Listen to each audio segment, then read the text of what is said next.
honorable members. The psalmist says, unless the Lord build the house, their labor is in vain who build it. Unless the Lord watches over the city, in vain the watchman keeps his vigil. The Lord be with you. Almighty God, giver of all good things, we thank you for these Virgin Islands, for the natural beauty of the hills and the sea that surround us. Forgive us that we so often take that beauty for granted. Help us to protect it as both heritage and legacy. We give you thanks for the men and women who have gone before us, who worked with little so that we might have much. Some have been designated as national heroes. Some have their photos mounted on the walls of this legislative building, but many more are known to you alone. We have a goodly heritage.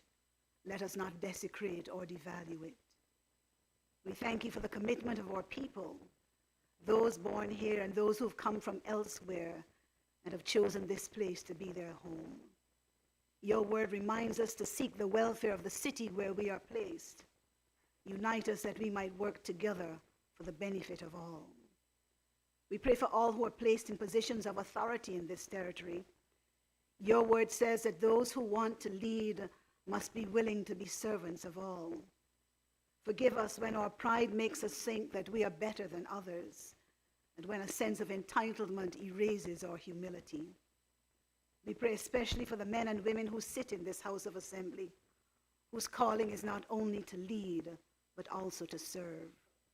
Remind them that you, the Son of God, washed the feet of your disciples as an example for us, and that their mandate is to look after the poor and oppressed and to relieve the suffering. Help them to put the welfare of their people above their personal advancement. Words of St. Francis of Assisi, Lord, make me an instrument of your peace. Where there is hatred, let me sow love. Where there is injury, pardon. Where there is doubt, faith. Where there is despair, hope. Where there is darkness, light. Where there is sadness, joy. O divine Master, grant that I may not so much seek to be consoled as to console, to be understood as to understand, to be loved as to love. For it is in giving that we receive, it is in pardoning that we are pardoned, and it is in dying that we are born to eternal life. We join in saying the Lord's Prayer. Our Father, who art in heaven, hallowed be thy name. Thy kingdom come. Thy will be done on earth as it is in heaven. Give us this day our daily bread, and forgive us our trespasses, as we forgive those who trespass against us. And lead us not into temptation, but deliver us from evil. For thine is the kingdom, and the power, and the glory, ever and ever. Amen. May the Lord bless you and keep you. May the Lord make his face to shine upon you and be gracious to you. May the Lord lift up his countenance upon you and give you his peace. Amen.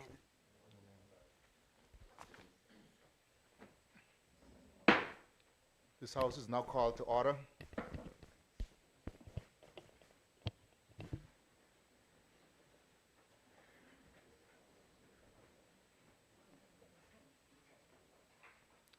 I call upon the clerk. Item number 2, announcements by the speaker. Item number 3, statements by ministers.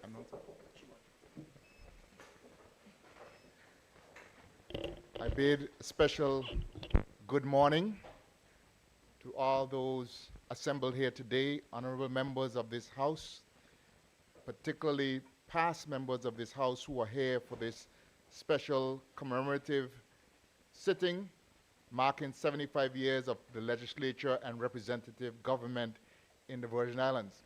I particularly acknowledge those past members who are present with us in the House, but I also would realize that some may be participating on the line, and I welcome them as well. But even more so, I welcome the people of the Virgin Islands, past and present, who have empowered the House of Assembly and enabled us to sit as representative members. As speaker today and not having the opportunity to sit and debate from the floor, I will in fact extend my statement to share my thoughts on this very auspicious occasion. Today we gather to commemorate 75 years of our legislature and of continuous representative government in the Virgin Islands. This milestone is marked by several activities to which the public are invited, including this special sitting, a recognition ceremony that will be held on Friday at the Eileen Parsons Auditorium, various radio features, and a church service, all fitting tributes to this remarkable journey. It has been said by Lao Tzu that a journey of 1,000 miles begins with a single step. In other words, it only takes a spark to ignite a movement. And throughout history, such sparks have changed the course of nations.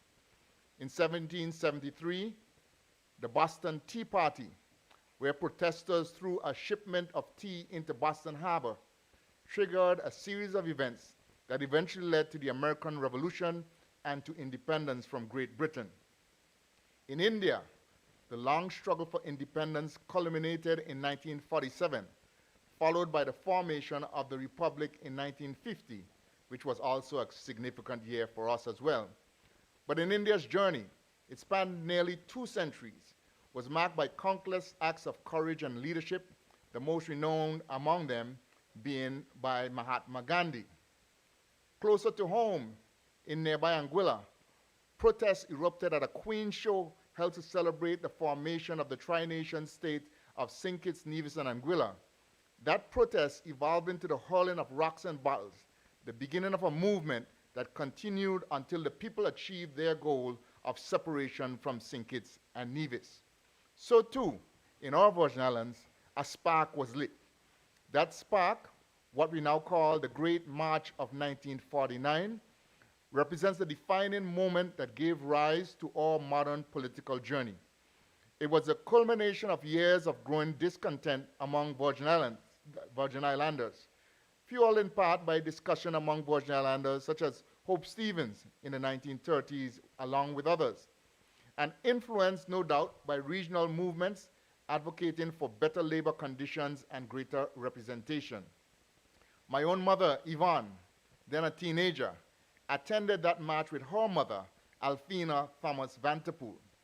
That march would ultimately lead to the restoration of the Legislative Council and the return of representative government in 1950. Although that early Legislative Council was far different in power and authority from our House of Assembly today, it provided a platform for Virgin Islanders, chosen by the people, to fight for the advancement of the Virgin Islands. Over the years, through successive constitutional reforms, greater powers and responsibilities were delegated to this body. The Virgin Islands have indeed come a long way. There was a time when, for lack of opportunity, many of our people migrated to distant and nearby shores in search for a better life. By the 1960s, however, the tide had begun to turn. Instead of people leaving, many from various islands and countries were coming to the Virgin Islands, also in search of opportunity. By 1969, some 2,100 persons had migrated to the Virgin Islands within that decade alone. We have benefited from the various investors, skilled persons, and laborers who came and contributed to our growth. Yet, make no mistake, Virgin Islanders were the constant driving force behind the development of our economy and our social systems, such as health and education. This progress is reflected in the work of our legislature, whose laws have shaped the Virgin Islands into what it is today.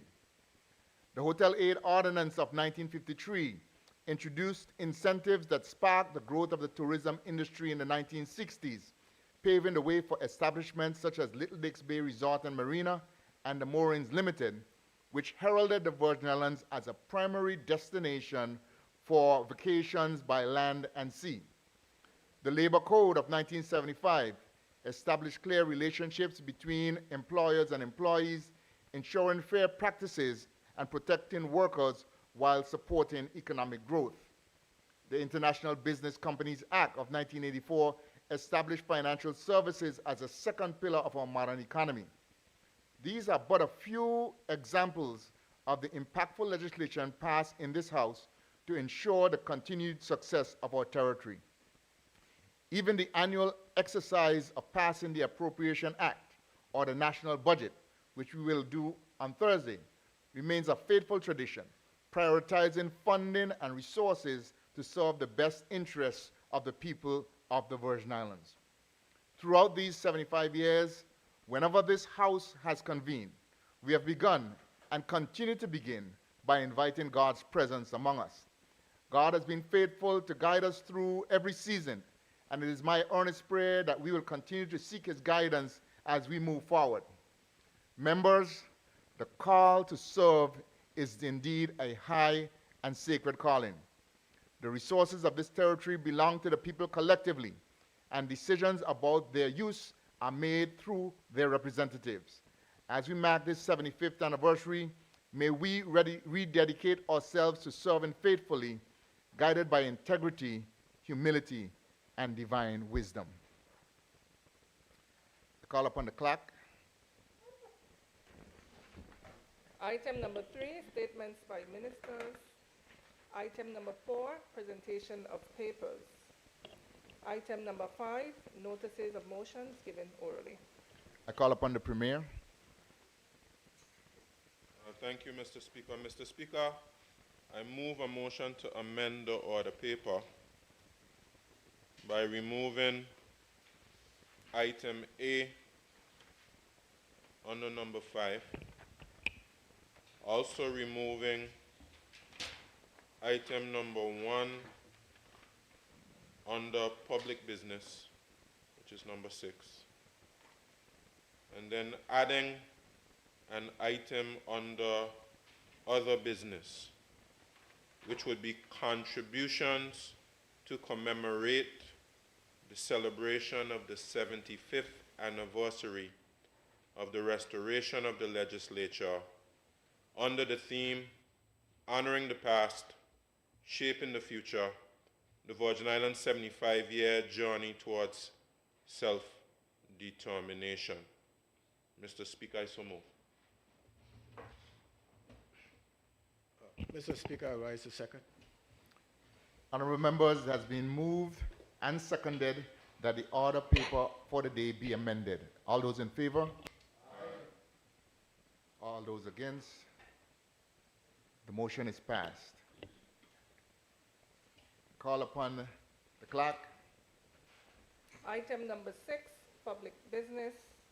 Item number 7, other business. I call upon the Premier. Thank you, Mr. Speaker. I join with you in recognizing the past legislators who sit in the gallery. And Mr. Speaker, I also say welcome to the people of the Virgin Islands as we commemorate the 75th anniversary of the restoration of the legislature. I'll just speak from the heart on this particular matter. And the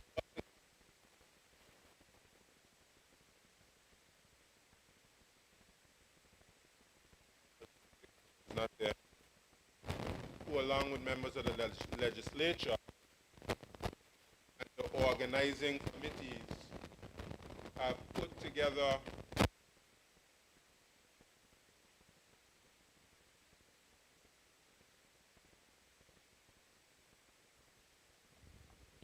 commemorate the 75th anniversary of the legislature.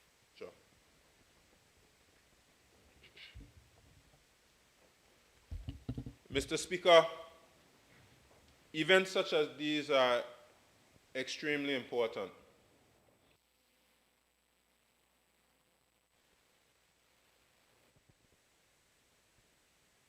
mindless, having concerts and having dinners and the other activities. These are activities with a purpose. Every nation, every burgeoning nation has rituals, activities.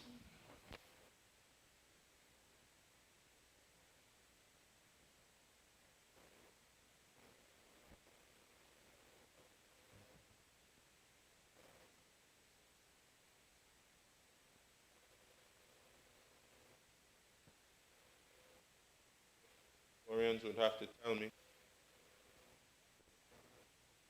Yes.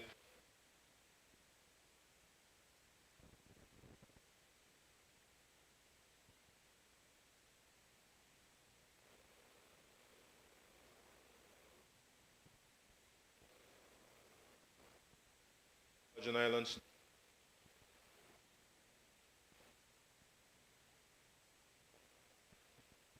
Paul Val, Virgin Islands story. And this journey of the legislature towards self-determination, which is an appropriate theme. But our people need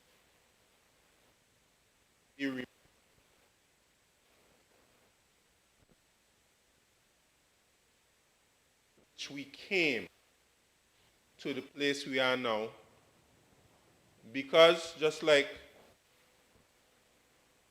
Pastor told us this, we often take what we have for granted.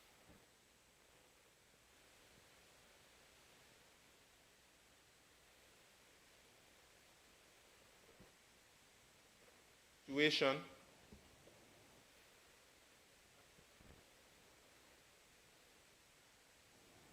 No representation whatsoever, Mr. Speaker.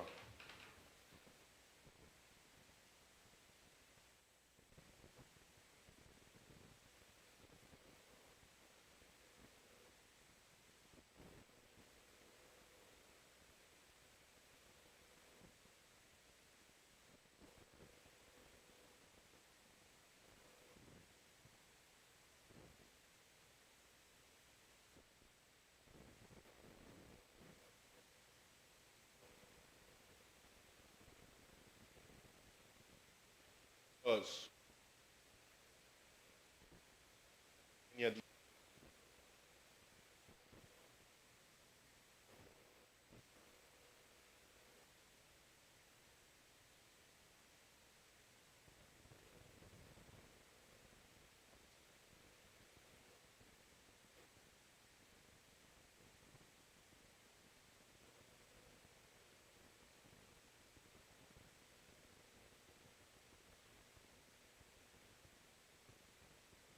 In the entire world, in the planet. You know, our ancestors, foreparents didn't have shoes. I was amazed, Mr. Speaker. I looked at some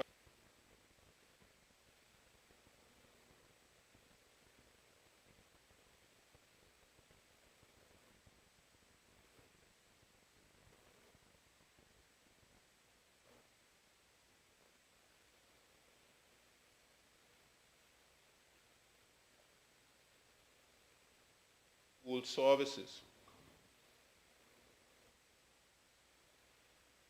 and the Anglican school, and we didn't.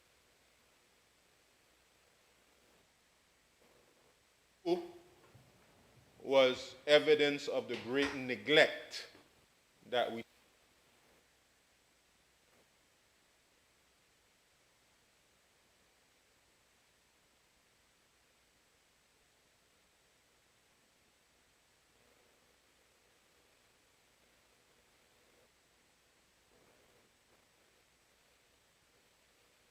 what is you see all of the children with no shoes.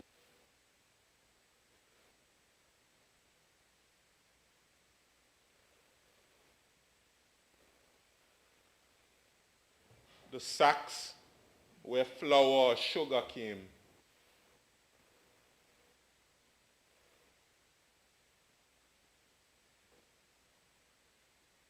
culture, and we often don't think about it, but it was the result of extreme poverty. Where we are today, by luck.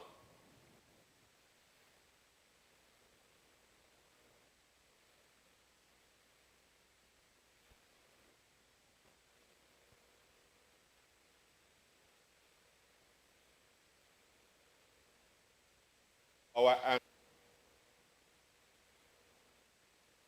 to this place.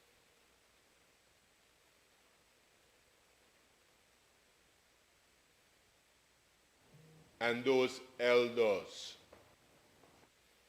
as to where we are today.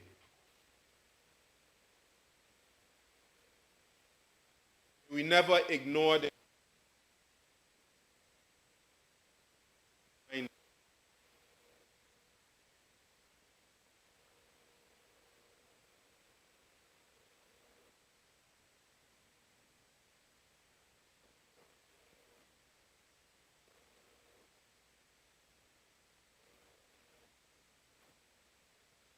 I could get to them.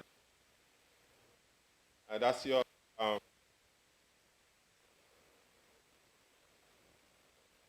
speaker's seat, Mr. Speaker.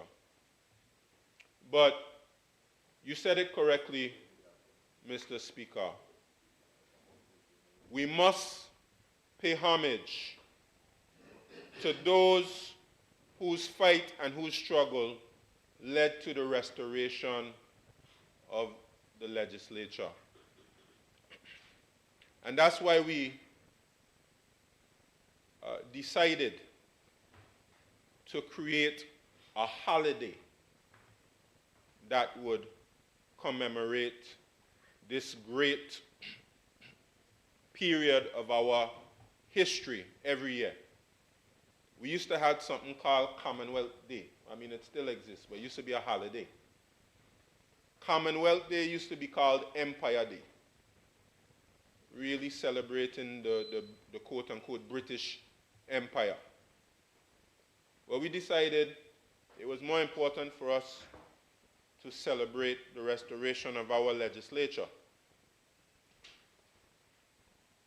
And the great march that led to that, then celebrating the British Empire.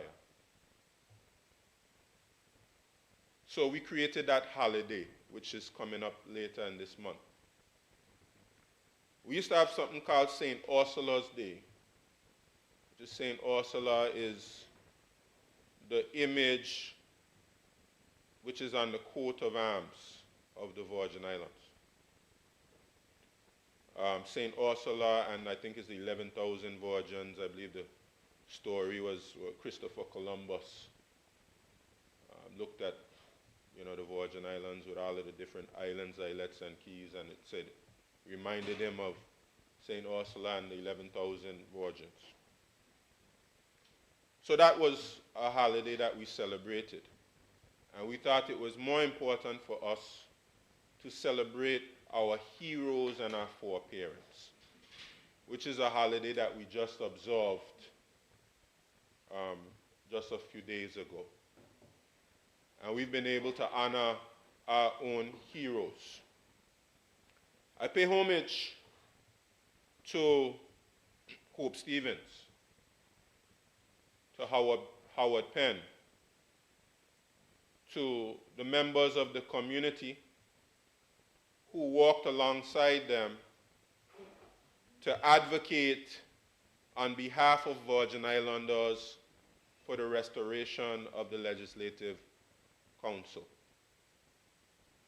They planted a seed, as you said, Mr. Speaker. They made a spark that later on in the 1940s, with Theodore Faulkner experiencing the difficulties he experiencing when seeking medical services for his pregnant wife, and his complete dissatisfaction with the lack of adequate services being provided to the people of the Virgin Islands.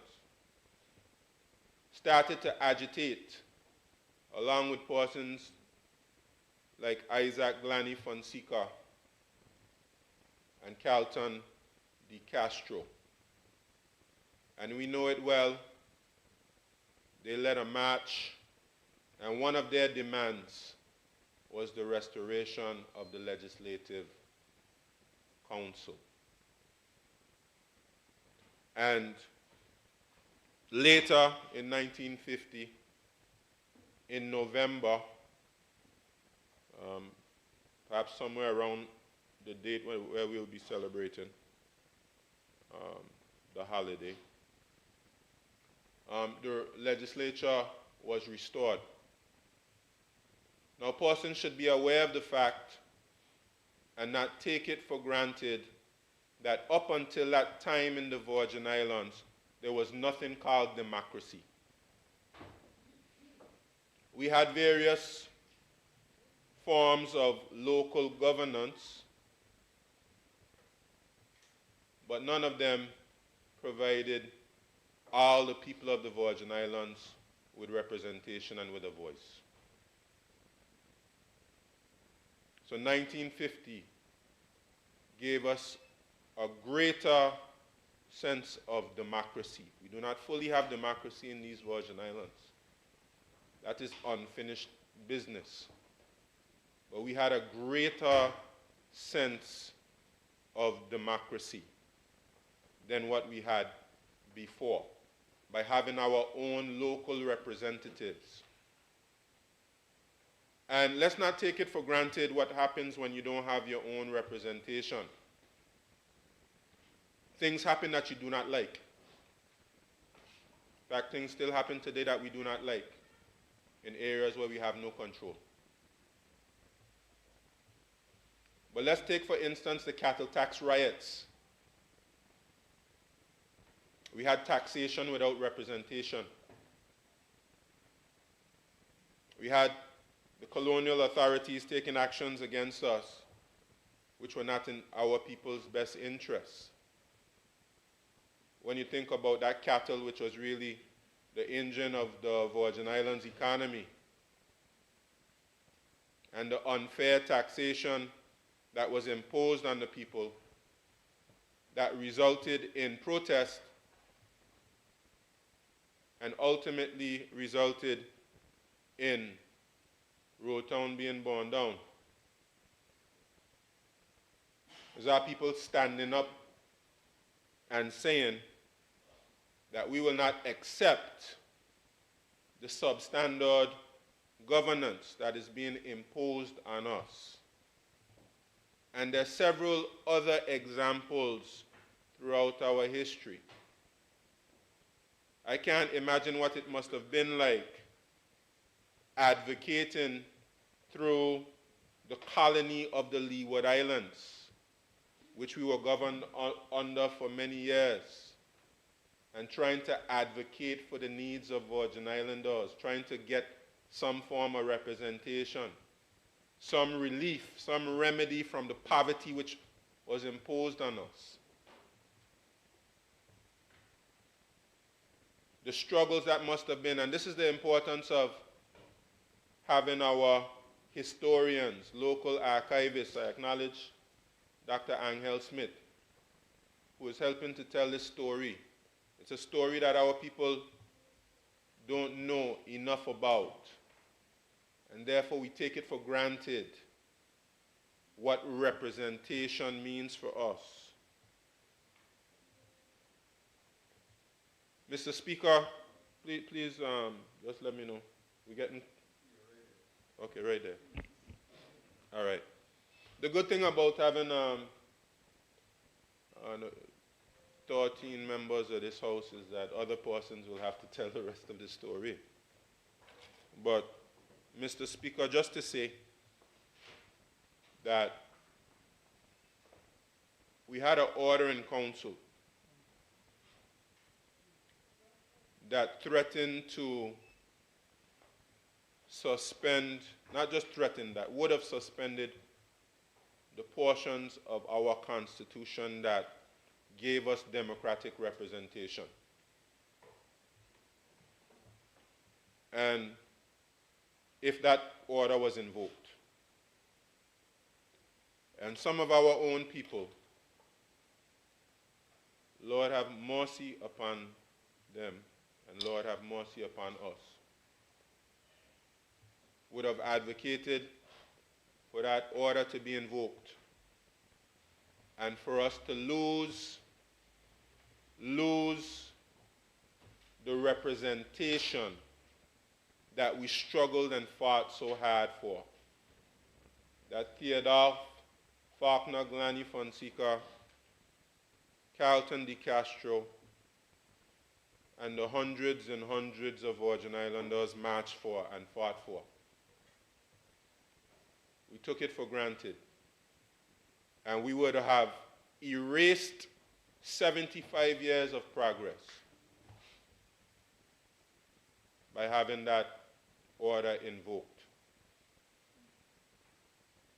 So on this 75th anniversary, we have a lot to reflect on.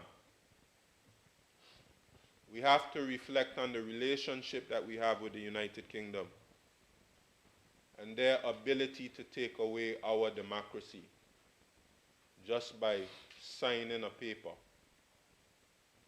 We have to reflect on that. And we have to reflect on the unfinished journey that we are embarking on, which our ancestors and our foreparents started. That's something that we have to reflect on as a people. As we celebrate the 75th anniversary, we are also negotiating a constitution where we will, through the passage of a law and a boundaries commission, we will add additional seats to the legislature. This House of Assembly has expressed that we should add 2 additional seats. And therefore, we'll be having a Boundaries Commission in 2026 for that purpose. In this 75th anniversary, we are currently in the process of making the House of Assembly independent administratively from the executive. So we are shaping the future. In this 75th anniversary of the legislature, we are considering, through the constitutional process, a bicameral system. So our democracy continues to evolve and continues to grow. And I'm very much hopeful that all proud Virgin Islanders, all members of this House, will understand and realize that the journey is not ending, that there's more work for us to do. Just like, Mr. Speaker, you reminded us of all the landmark legislation that our people passed that led to the prosperity and the growth of this territory. We have more legislation to pass. And we have more representation to give. I want to, before I close, pay homage to those Virgin Islanders who represented us in the first House of Assembly. Brudenell Bruce, Glanny Fonseca, Carlton de Castro, and I believe it was, Theodore Faulkner came after, Howard Penn. I pay homage to them. I pay homage for those who came after, Mr. Speaker, who provided representation when we moved from an at-large system to a district system in 1954.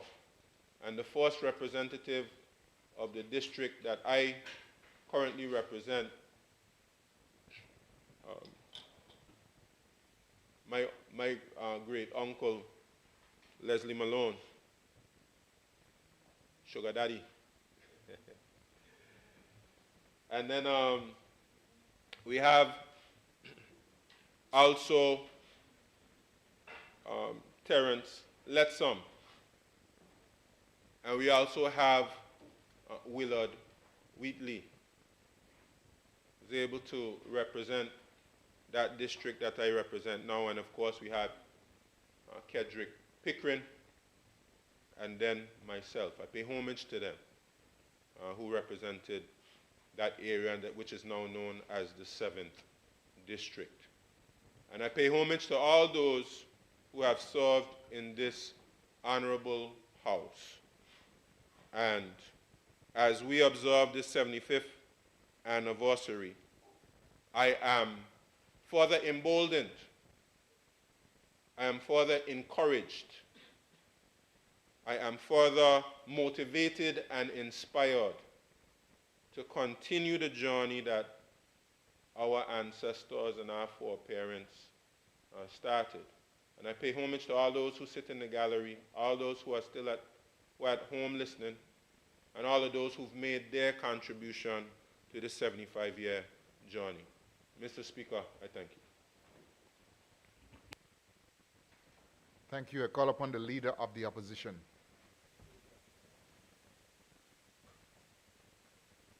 Thank you very much. Mr. Speaker. Before I start, I would like to also recognize the persons who are here with us in the gallery, all illustrious citizens of these Virgin Islands, some who have served in this House of Assembly as well. I also want to recognize your brother, your senior brother, Mr. Speaker, in this House. Not your biological brother, but I'm speaking your brother who occupied that chair, because this is part of our history. Honorable Keith Flax, who has been in that chair for 14 years. He has seen many mornings in this honorable house, and I want to also pay homage to him this morning, and of course, to say hello and good morning to the very lovely people of District 6, undoubtedly the best district in the territory, who have sent me here to represent their interests. Mr. Speaker, with your kind permission, I would like to refer to my notes for my presentation this morning. Mr. Speaker, 75 years ago, the people of the Virgin Islands found their voice. After decades of silence and oversight, they rose not in anger, but in purpose to declare that the destiny of this territory must rest in the hands of its own sons and daughters.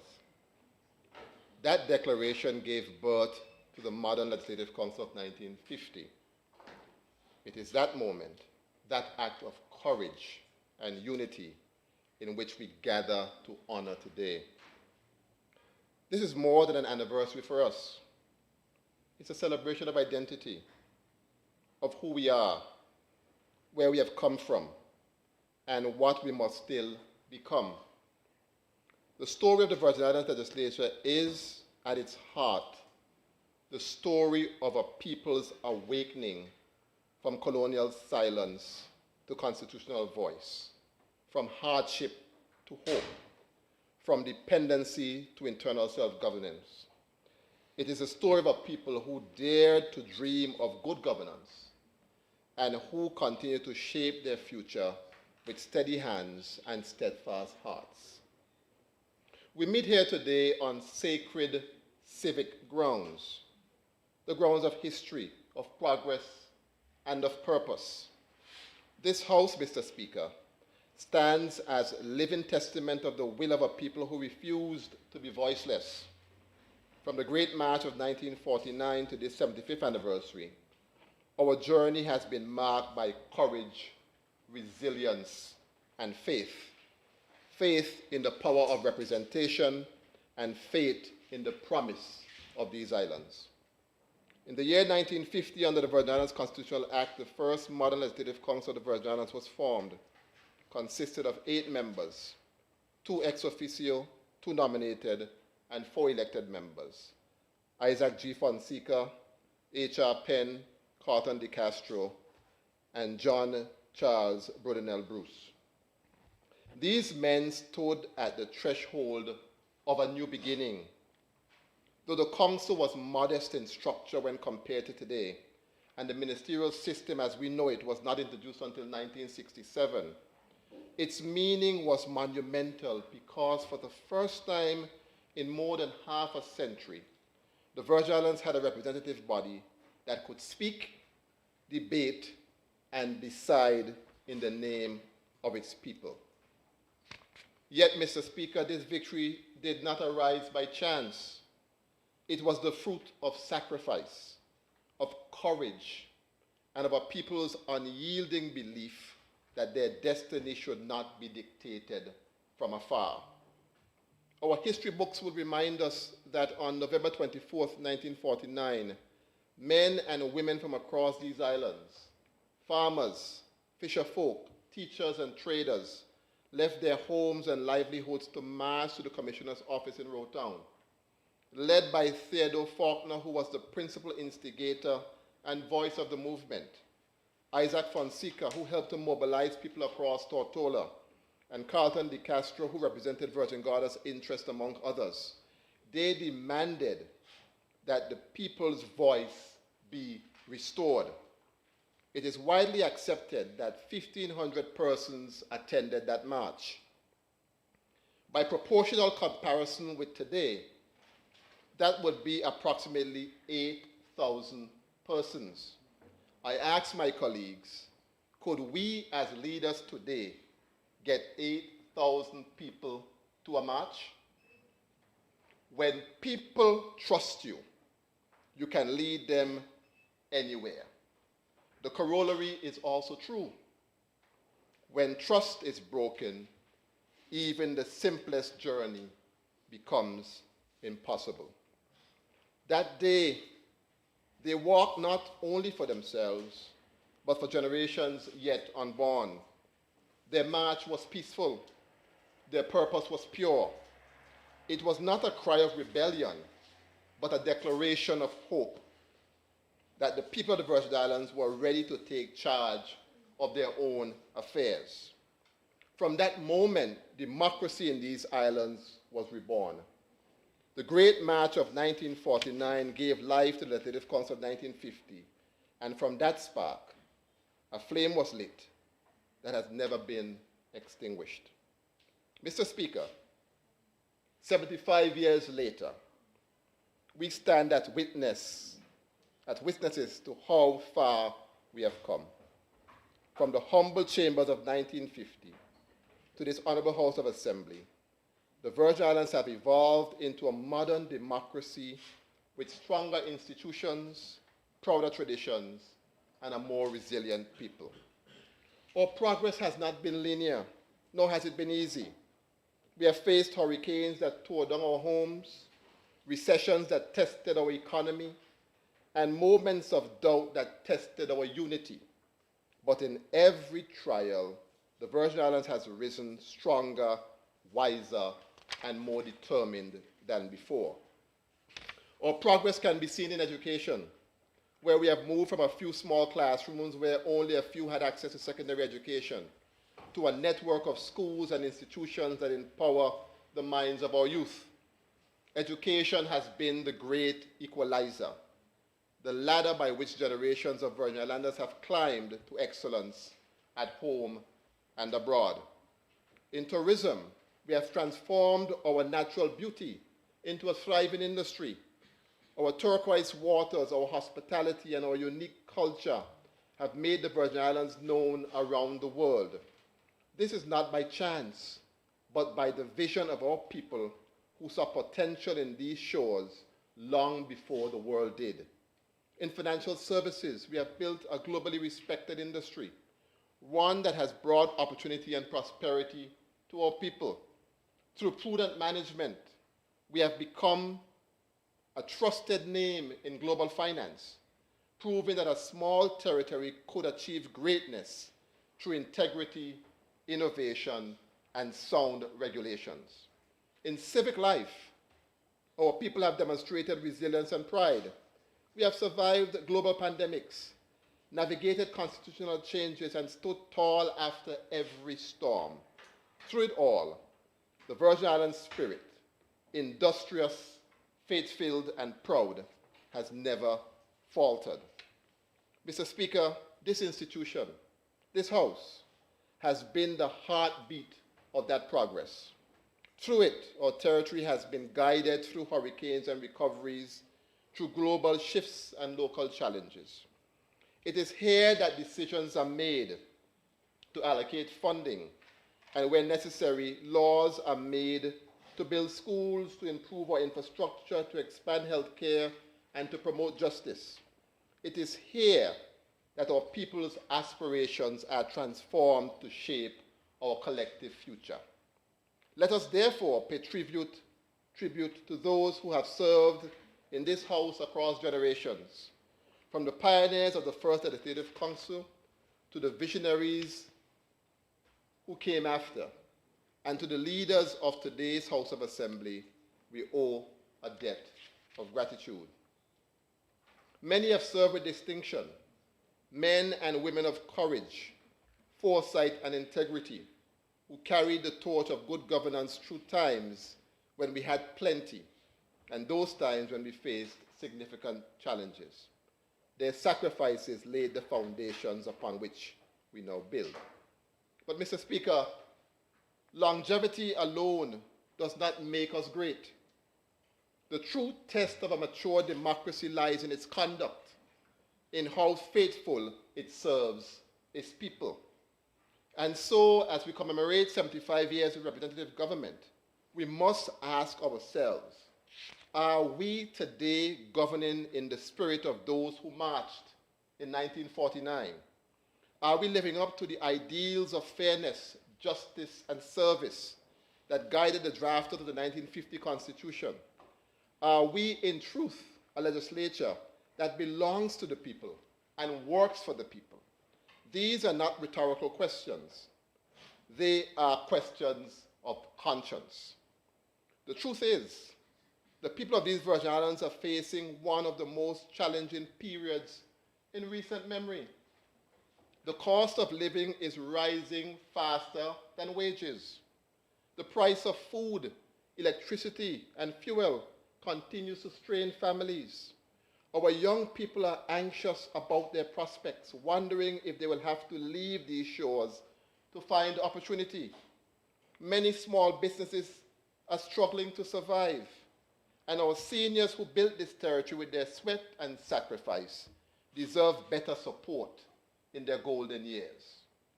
These are not distant statistics. They are the realities of our neighbors, our friends, our constituents, and they cannot be ignored. It must stir us to action.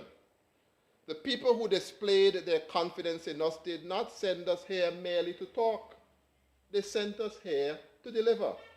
They did not elect us to speak only for party or position.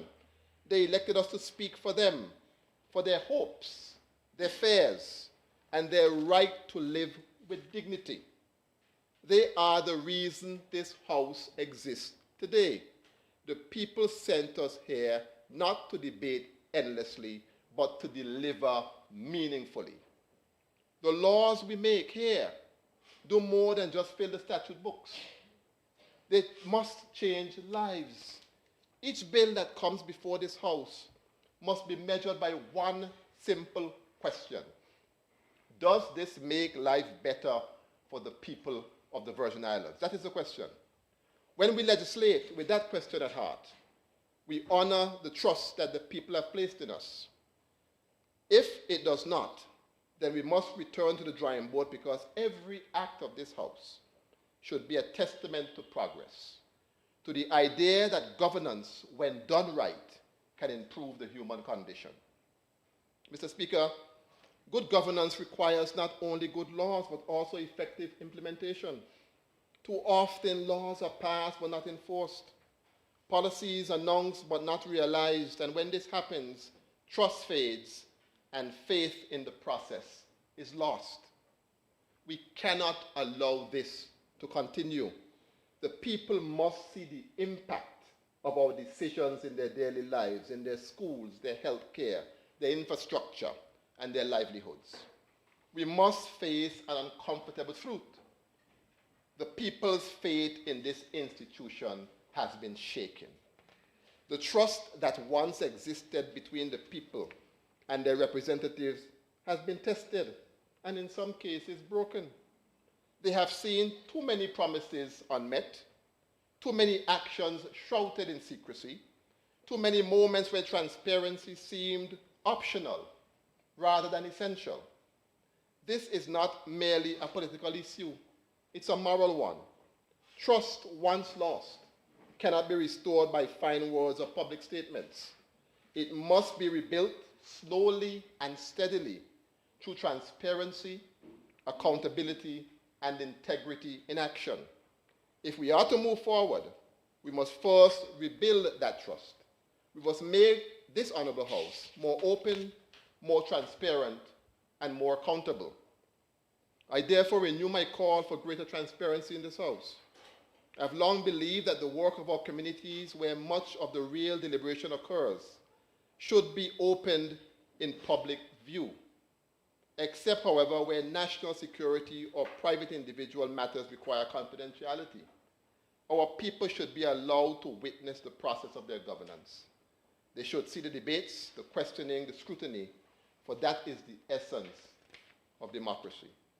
Mr. Speaker, we have an obligation, and I would say and ask someone, to conduct ourselves in a manner befitting of the trust placed in us. Every time we enter this honorable House, we carry the hopes of 30,000 plus Virgin Islanders and residents on our shoulders. When people see how we conduct ourselves, when they see diligence, respect, and seriousness of purpose, their confidence will grow. When they see transparency, they'll begin to believe again, because sunlight, as has often been said, is the best disinfectant. Democracy thrives in the light and withers in the dark. We must remember that this House is not a battlefield for personal ambition. It is a workshop for national service. The people deserve a legislator that acts with decorum, unity of purpose, and compassion, even amidst healthy debate and disagreement. For while we may sit on different sides of the aisle, we are in truth one side, the side of the Virgin Islands. In that spirit, I am reminded of the Jamaican national motto, out of many, one people.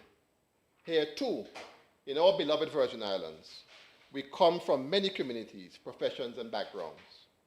But what we share, what binds us, is far greater than what separates us. And what we must have in common, above all, is a deep and abiding love for this territory, for these islands that have nurtured us, educated us, and sustained us. That love must be the compass of our service. It must guide our decisions, shape our debates, and steady us in difficult times.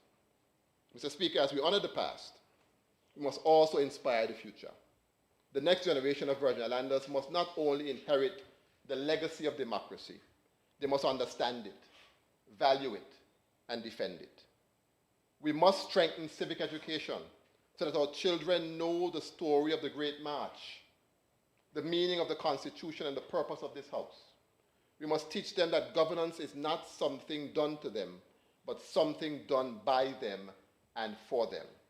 We must also invest in innovation and sustainability to ensure that the Virgin Islands of tomorrow remains prosperous, green, and resilient.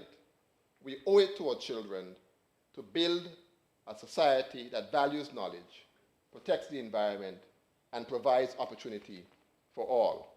Mr. Speaker, this 75th anniversary must not only be a commemoration, it must be a recommitment, a renewal of the pledge made by those who marched in 1949, that the people shall govern themselves with wisdom, compassion, and courage. As we look back on 75 years of legislative history, Let us pay tribute to those who paved the way, the members of that first legislative council who served with humility and purpose. Let us remember the ordinary men and women who marched in 1949, whose courage restored our democracy. And let us honor the many legislators who, through the decades, strengthened the foundations upon which we now stand. But as we look forward, with renewed vision and commitment, let this 75th anniversary not merely be an occasion for celebration, but for rededication. Let it be the moment we recommit ourselves to the ideals that birthed this institution. Let this House recommit to transparency in our actions, justice in our laws, efficiency in our administration, and humility in our service. Mr. Speaker, 75 years ago, our people marched for a voice. Today, the people are calling for vision. Let us answer that call together. Let us serve the people with courage and humility. Let us govern with integrity and compassion. Let us lead with love for this territory that has given us so much. Above all, let us ensure that this House, the People's House, continues to stand as a beacon of democracy, accountability, and hope for generations to come. Let us ensure that when the centennial is observed 25 years from now, future generations will say of us, they honored their past, they confronted their challenges, and they built a brighter, fairer Virgin Islands. That must be our legacy, Mr. Speaker, a legacy of unity, of progress, and of unwavering service to our people. May God bless the men and women who built this institution. May God bless those who serve within it today, and may God forever bless and keep these Virgin Islands. Thank you very much, Mr. Speaker. Call upon the member for the 2nd District. Thank you very much, Mr. Speaker. Mr. Speaker, I too rise to give my contributions while we honor the past, shaping the future, and recognizing the Virgin Islands' 75th year journey towards self-determination. Mr. Speaker, honorable members, the distinguished guests that are in the gallery, to the people of these Virgin Islands, I say, good morning. Mr. Speaker, I will ask that you permit me, because I know we are guided by an agreed time, to just refer to my notes so I stay disciplined to the time granted to us.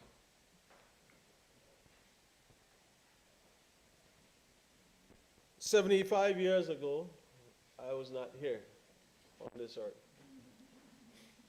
50 years ago, I still wasn't here on this earth.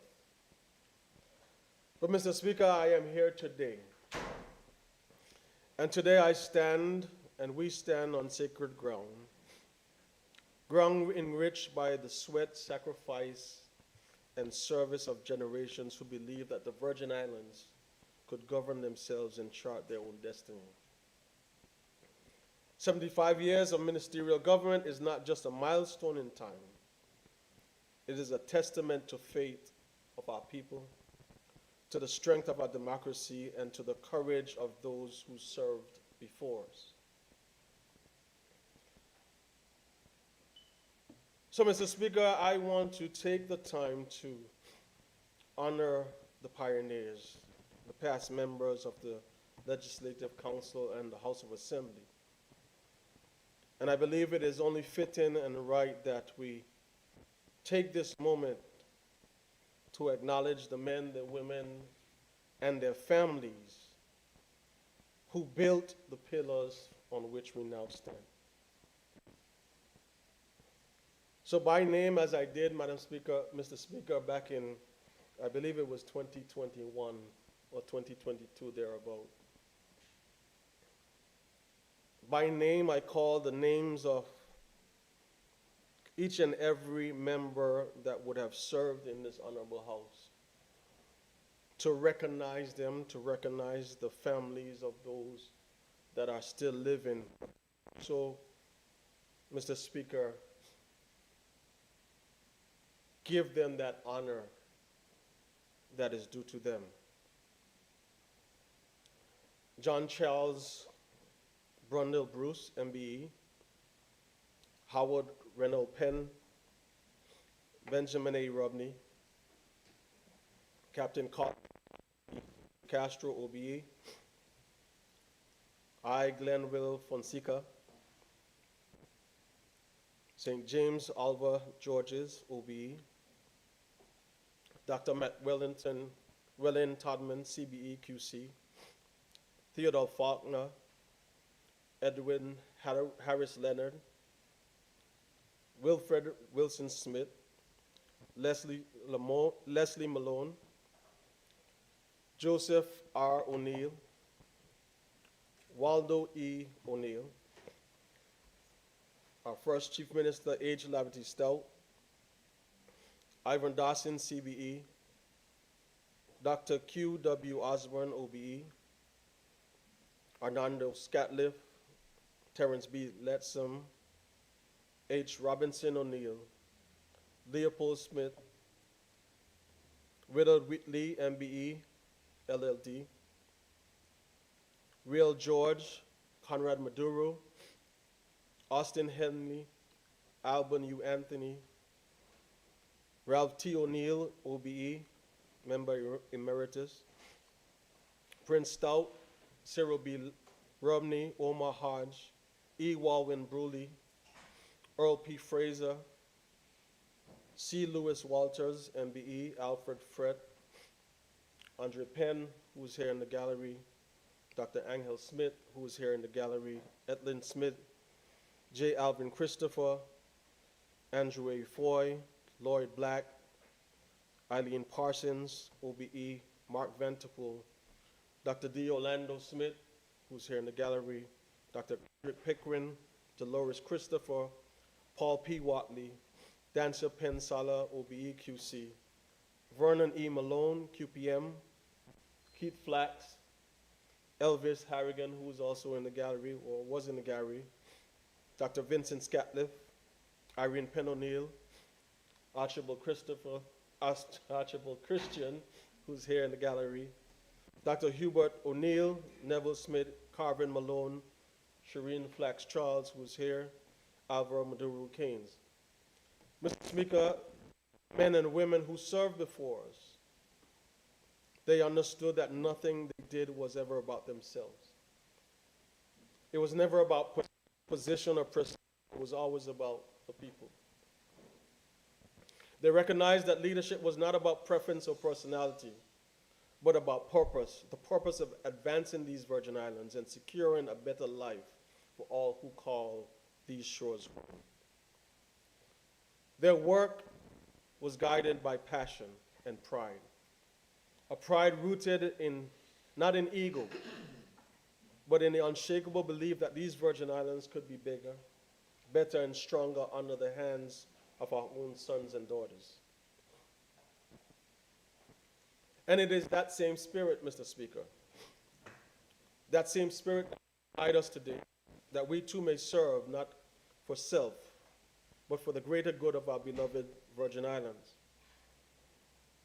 Mr. Speaker, I also want to recognize all speakers that serve in this honorable house. By name, Henry O. Creaky, OBE, Howard R. Penn, Ivan Dawson, CBE, Keith Flax, Ruben Vanterpool, who's here, V. Ines Archibald, CBE, who's also here, Roy Harrigan, Ingrid Moses Scatliff, Julian Wake Willop, and currently the Honorable Corinne George Massacre. The diligent clerks and servants of this house, Henry O. Creaky, OBE, Ralph T. O'Neill, OBE, Julian Clark, Selwyn Vanterpool, Marvin Flax, Margaret Reimer, Joshua Smith, Victorine Robney Rolack, Margaret Board, Hugh Arlington Hodge, Julia Leonard Massicott, Olivine Pickard Maynard, Denniston Fraser, Alva McCall, Phyllis Evans, and now Mrs. Bethsaida Smith Hanley.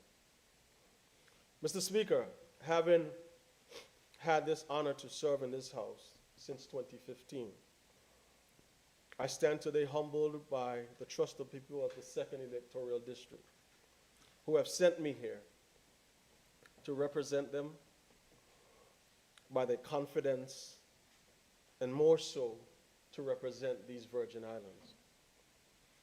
Every decision that I've made, every debate that I've entered into, and every vote that I've cast has been guided by one principle: that the people of the Virgin Islands deserve governance that is honest, capable, and compassionate. 75 years of ministerial government reflect not only of our endurance, but our growth. From the reestablishment of the Legislative Council in 1950 to the constitutional advancements of 1967, 76, and 2007, we have steadily claimed our place as a mature and responsible democracy. But, Mr. Speaker, our journey must continue. The next stage of our evolution must be marked by deeper constitutional empowerment, ensuring that these Virgin Islands remain primary stewards of our destiny.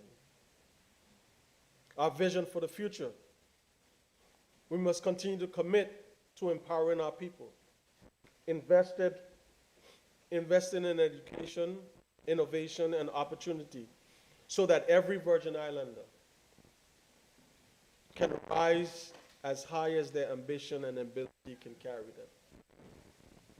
Mr. Speaker, there should be no limits to the future of these Virgin Islands.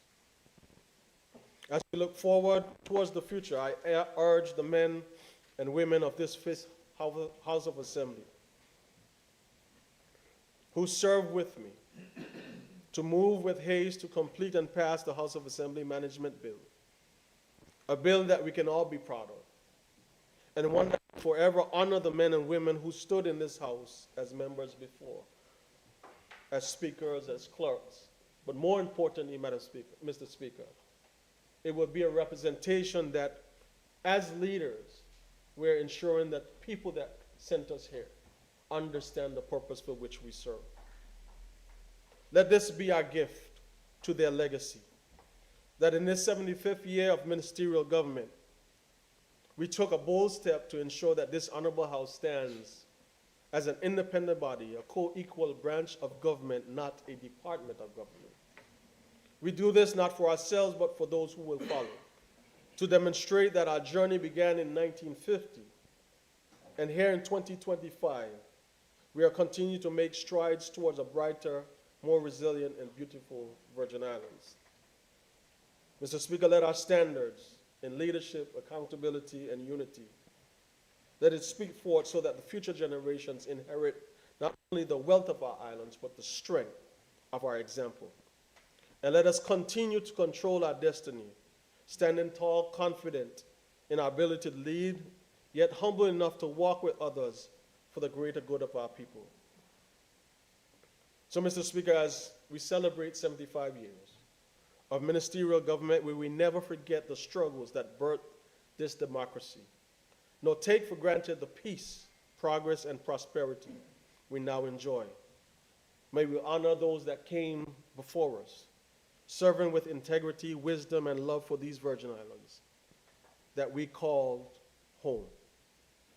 And may Almighty God, who gives us life, continue to bless, guide, and keep these Virgin Islands now and for generations yet on board. Mr. Speaker, I thank you. Thank you. I call upon the Minister for Communication and Works.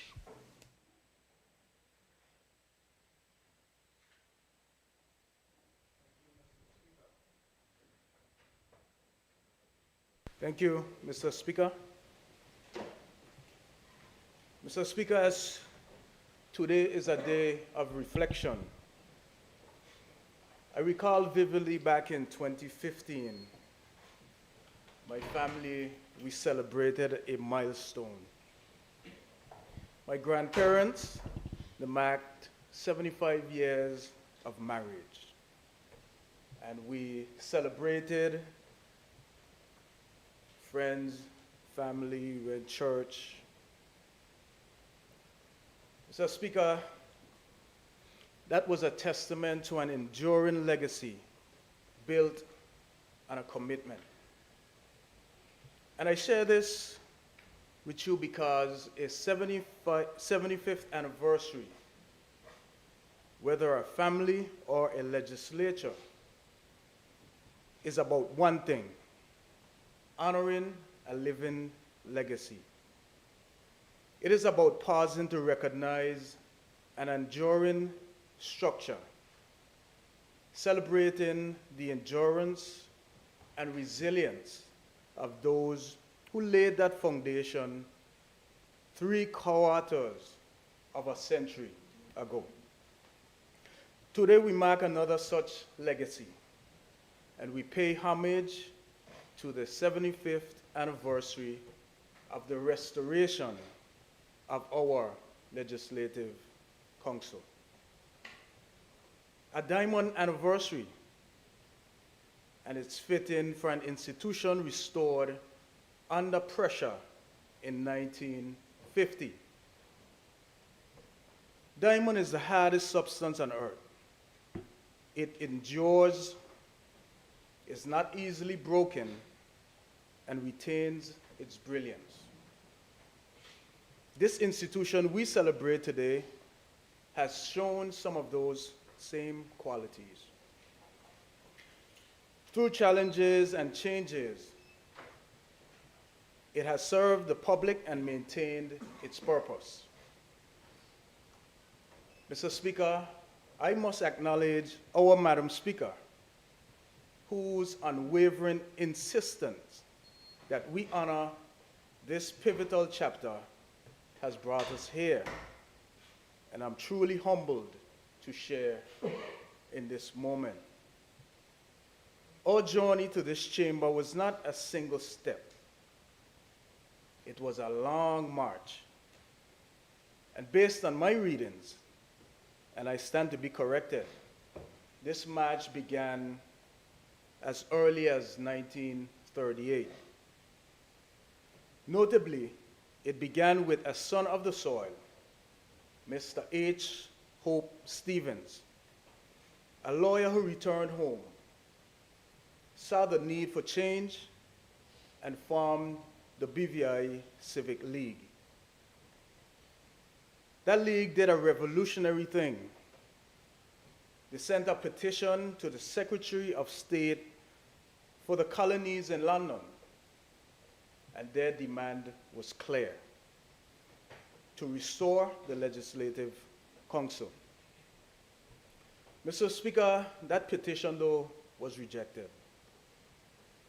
But what was proven is that the seed of self-determination, once planted, does not wither. For a decade, that no was a rallying cry. The idea grew, and it found new voices. Then came in 1949 the Great March. The moment the seed planted by Hope Stevens broke through the soil, led by the fearless Theodore Faulkner and his organizers and followers. It was the people's undeniable statement. It was the engine for change. And so, on the 20th of November 1950, this Legislative Council was restored. But we must tell the whole story. It was not as it is today. The vote was permitted only to males aged 21. They were British males, and who were literate and owned property. This was only the beginning, and it sadly excluded the voices of women and of men who did not own land. So we see that our democracy, Mr. Speaker, was born with a struggle for inclusion already ahead of it. But despite the limitations, from this process emerged our first modern government. Mr. Speaker, though the member for the second called their names, I must say their names, for names make history real. And the first elected members in order of their vote were 1, Isaac Fonseca, number 2, H.R. Penn, number 3, Carlton De Castro, and number 4, Charles Brundle Bruce. They were joined by nominated members, Geo Georges and B.A. Romney, and official members, W.T. Joseph and A. Keynes. Mr. Speaker, these individuals immediately began the work of building. Their first act was symbolic. The first bill passed by this restored council was a village council ordinance. While historical records indicate this ordinance was unfortunately never implemented, its symbolism is profound. It represented an intent, a vision to empower our communities from the ground up. Their vision also looked outward. For just 2 years later, in 1952, the Honorable H.R. Penn moved a resolution, seconded by Honorable Brundle Bruce, and that was unanimously passed. This resolution was to apply for membership in the Commonwealth Parliamentary Association, CPA. CPA, as it's known, it was founded in 1911. It has membership across the Commonwealth. It's a vital institution for promoting and strengthening parliamentary procedure, building capacity, and practice in oversight. It is where best practices are learned, where parliamentarians connect and officials share knowledge and the art of governance from established democracies around the world. So, Speaker, the BVI was approved to join the CPA. So for the new legislature, this was a major accomplishment, a bold declaration that we were taking our place on the international stage. This membership has remained a vital link for generations of members, those elected to this honorable house.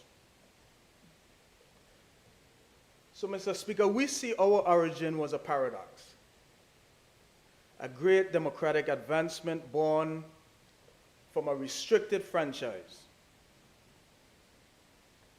The journey of the last 75 years can be seen as the ongoing work of widening that foundation, of extending the voice and the vote of all our people. From that complex beginning, we have built a modern territory. We have navigated from those early learning days to establishing a robust financial services industry and a thriving tourism sector. The foundation they laid has allowed this house to evolve, to debate, and to legislate for a resilient Virgin Islands. The boldness of that first vision is being carried on by many, and we have seen many advancements. In their own way, every single member who has ever sat and who sits in these chambers has contributed to the ongoing struggle to make our democracy more perfect more inclusive, and more responsive. Mr. Speaker, for now, it is our duty to honor the entire journey, the triumphs and the shortcomings, by ensuring that this chamber remains a vibrant, responsive, and worthy tribute to this 75-year struggle. We know the journey did not start and end in 1950. It did not start and end with the first bill, whether implemented or not. It did not start and end with joining the global community. Mr. Speaker, like the theme today, we honor the past and we are shaping our future, and that story will certainly be told. And so, Mr. Speaker, this journey continues, and I thank you. Thank you. I call upon the territorial representative, Stacey Mather.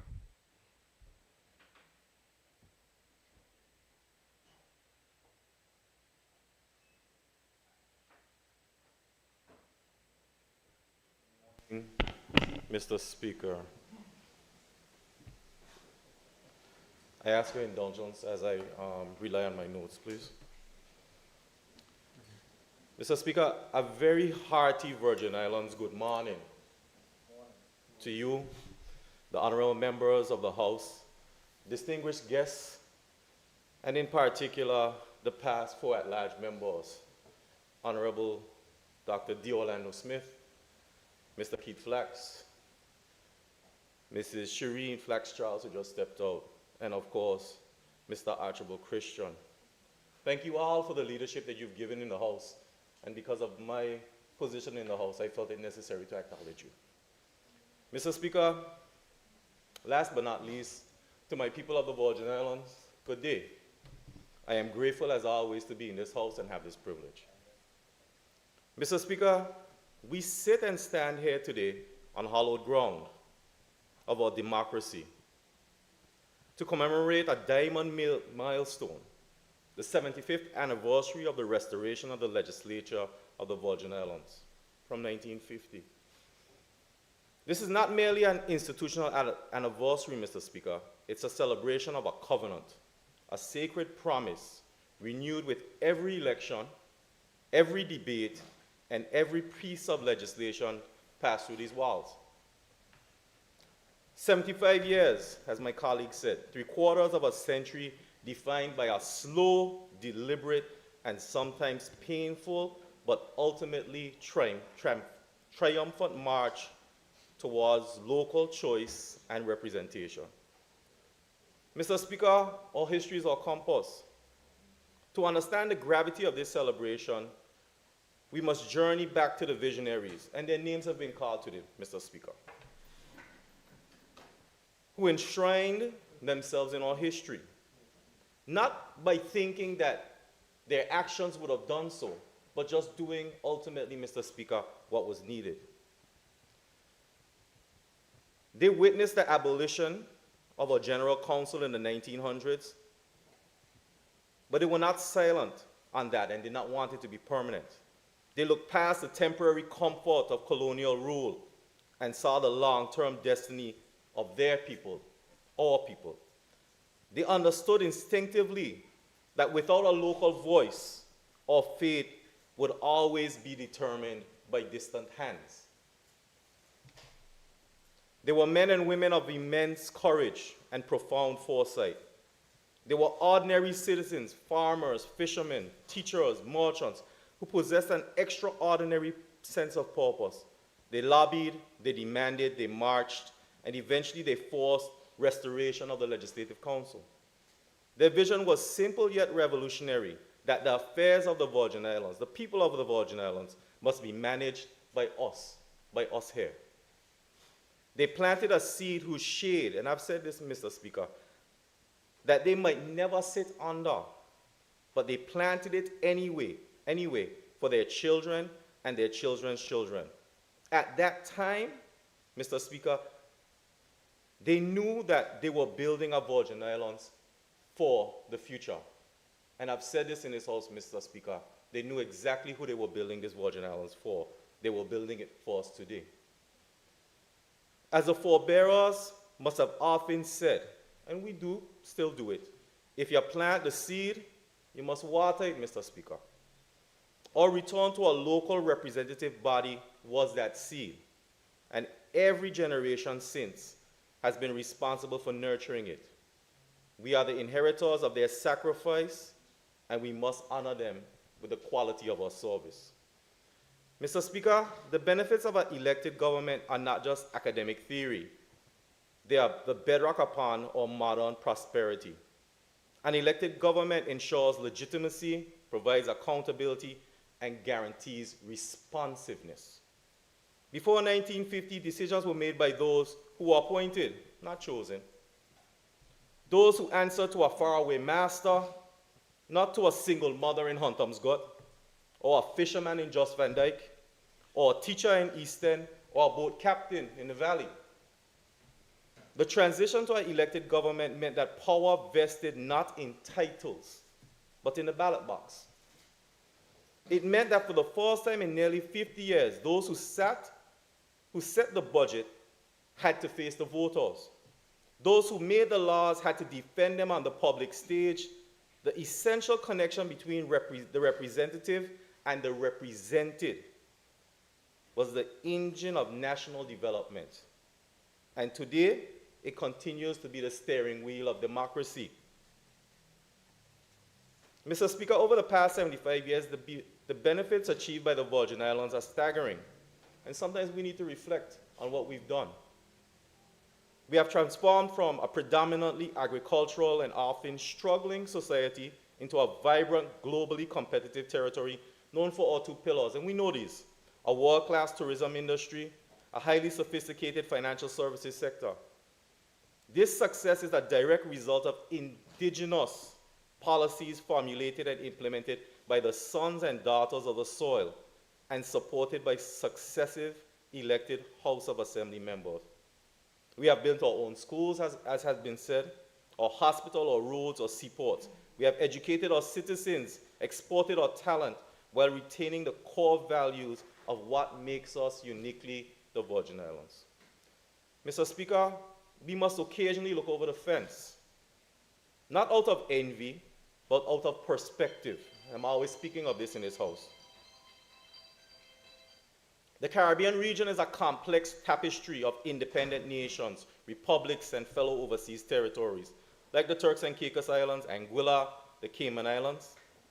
The Virgin Islands occupies a unique and enviable position, and I chose that word carefully. While many of our neighbors have from time to time grappled with economic challenges, employment issues, or profound political instability, our BVI, for the most part, has stood firm.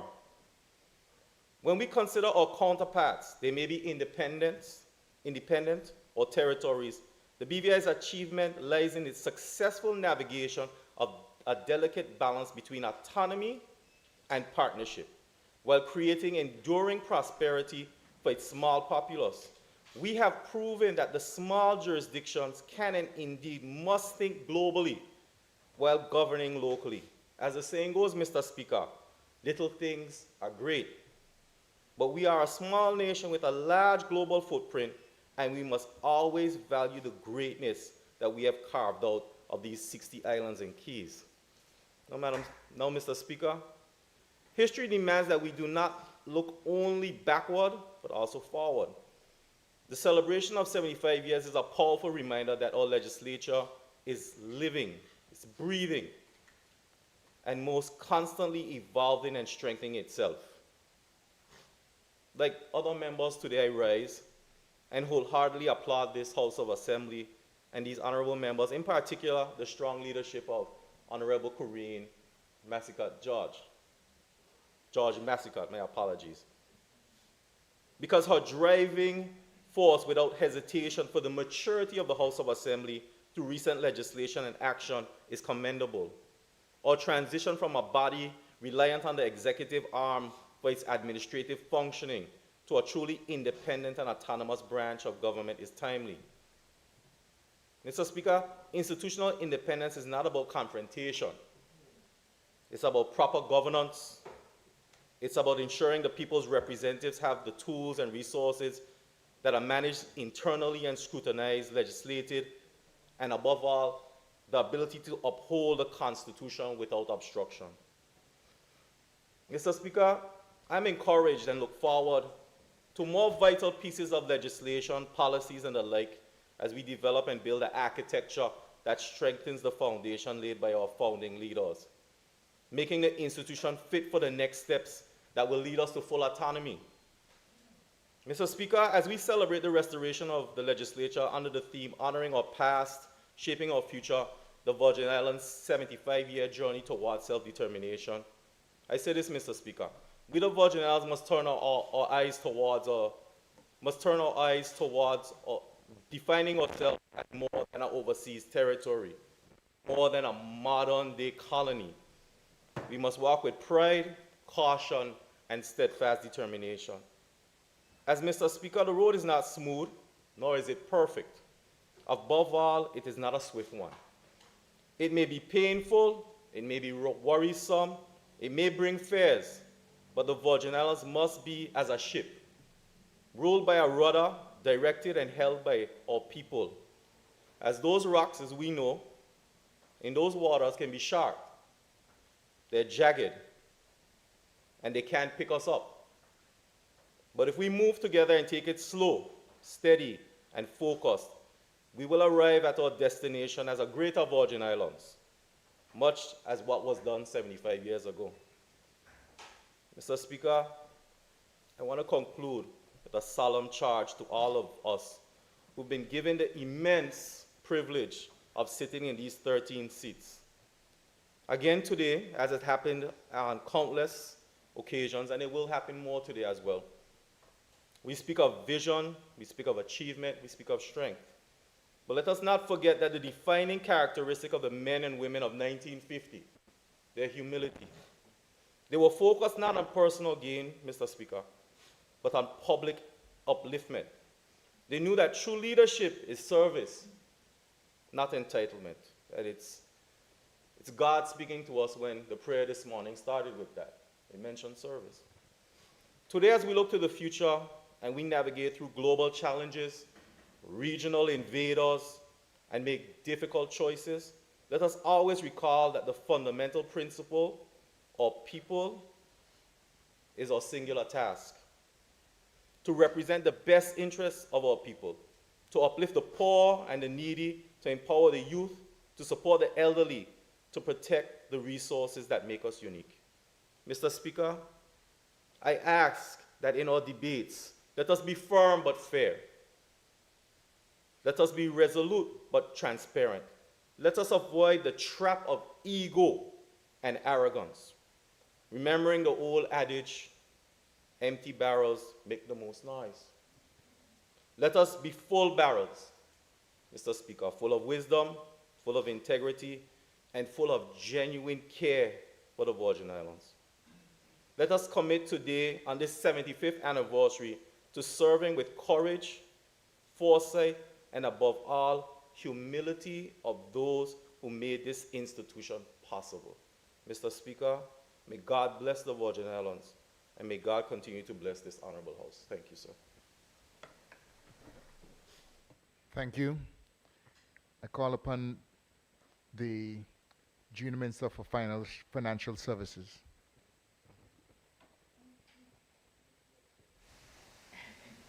Thank you, Mr. Speaker. Mr. Speaker, I too recognize the three former speakers of this House, the former leader of government business and premier, and former members of this House who are in the gallery today. Mr. Speaker, there are moments in our nation's history when we must pause and reflect. This is one such moment. We stand at the intersection of history and destiny, where 75 years of struggles, progress, and triumph converge into one single truth. The Virgin Islands is a living example of what courage, faith, and collaboration can achieve. A thriving economy based on tourism and financial services. 75 years ago, the people of this territory demanded democracy as a right. It's a familiar story, and the Premier told it very well about the fisherman Dul Faulkner, who led the Great March in 1949. The restoration of the Legislative Council marked the first great turning point of our democracy, as has been said. The 1950 Constitution may have been humble in form, but it was revolutionary in spirit. It allowed 4 members to be elected at large to represent the will of the people. They learned how to debate, how to compromise, how to lead. Happily, by 1967, with the introduction of the ministerial system, Virgin Islanders assumed direct responsibility for the day-to-day running of the government. Mr. Speaker, those milestones did not happen by chance.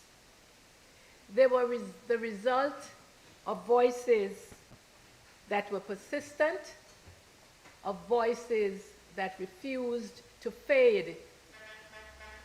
Among those voices was the Honorable H.L. Stout, whose leadership in the years that followed inspired generations. He believed that education was the truest form of empowerment, that every child deserved opportunity, and that unity would be our greatest strength. Mr. Stout's vision transformed a small territory into a place of rising promise.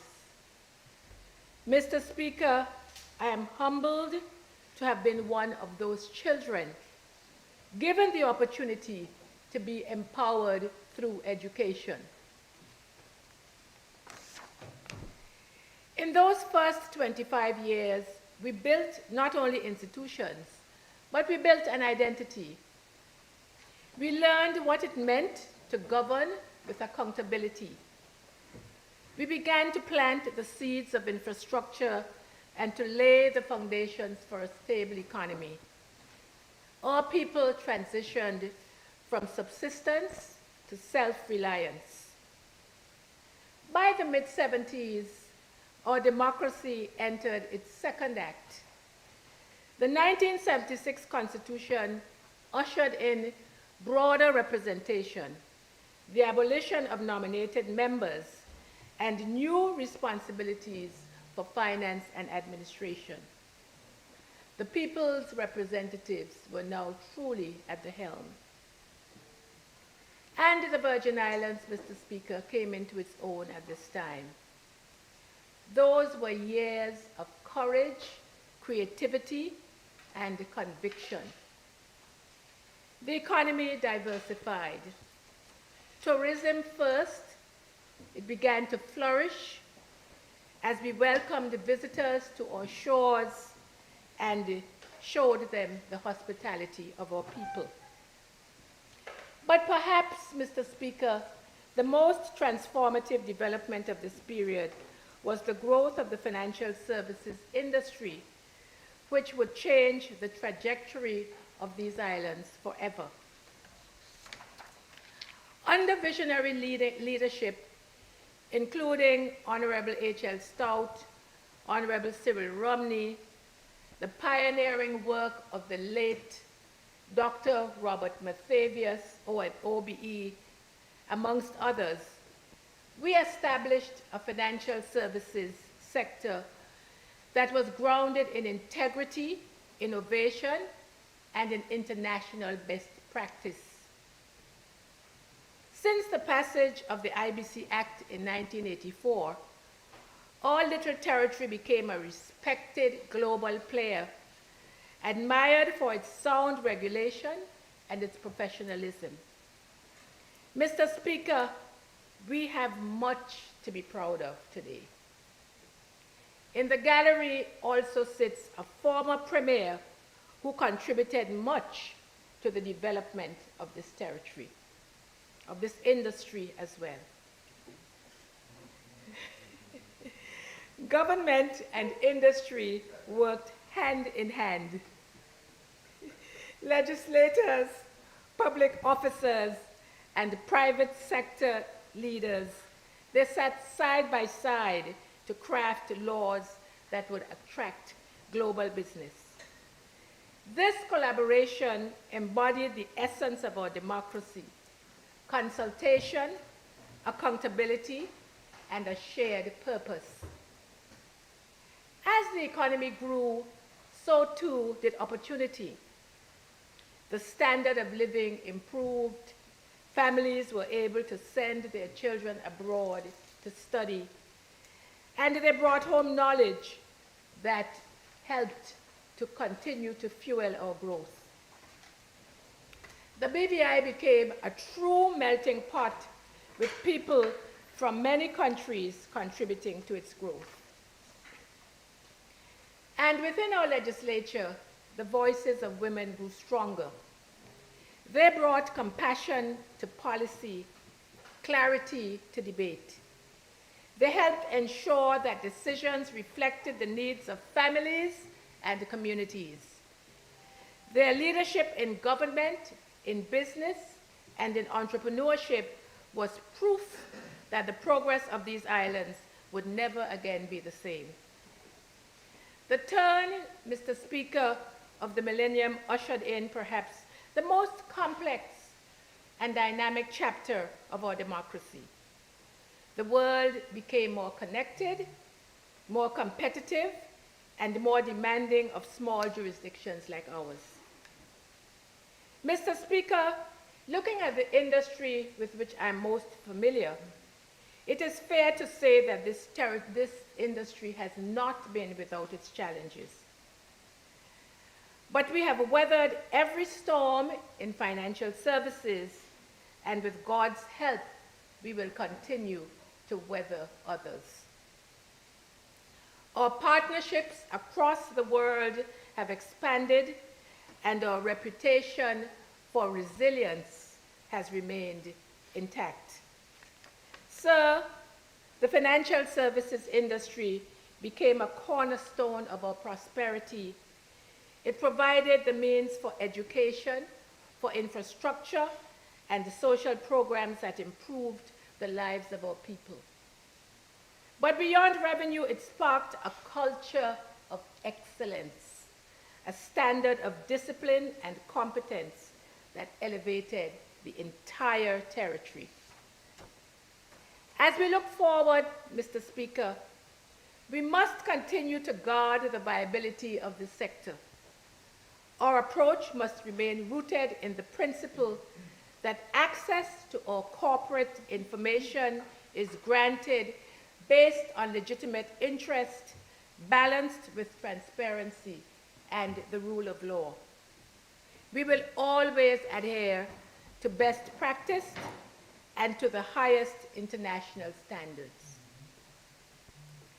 Mr. Speaker, a sustainable economy for the BVI must remain paramount as we move forward. We cannot leave it to others to determine what is best for us as a territory. As we face the next 25 years, it must be with our own self-determination in mind. It must be based on a strong economy and a clear understanding by the people of this territory of what it all means.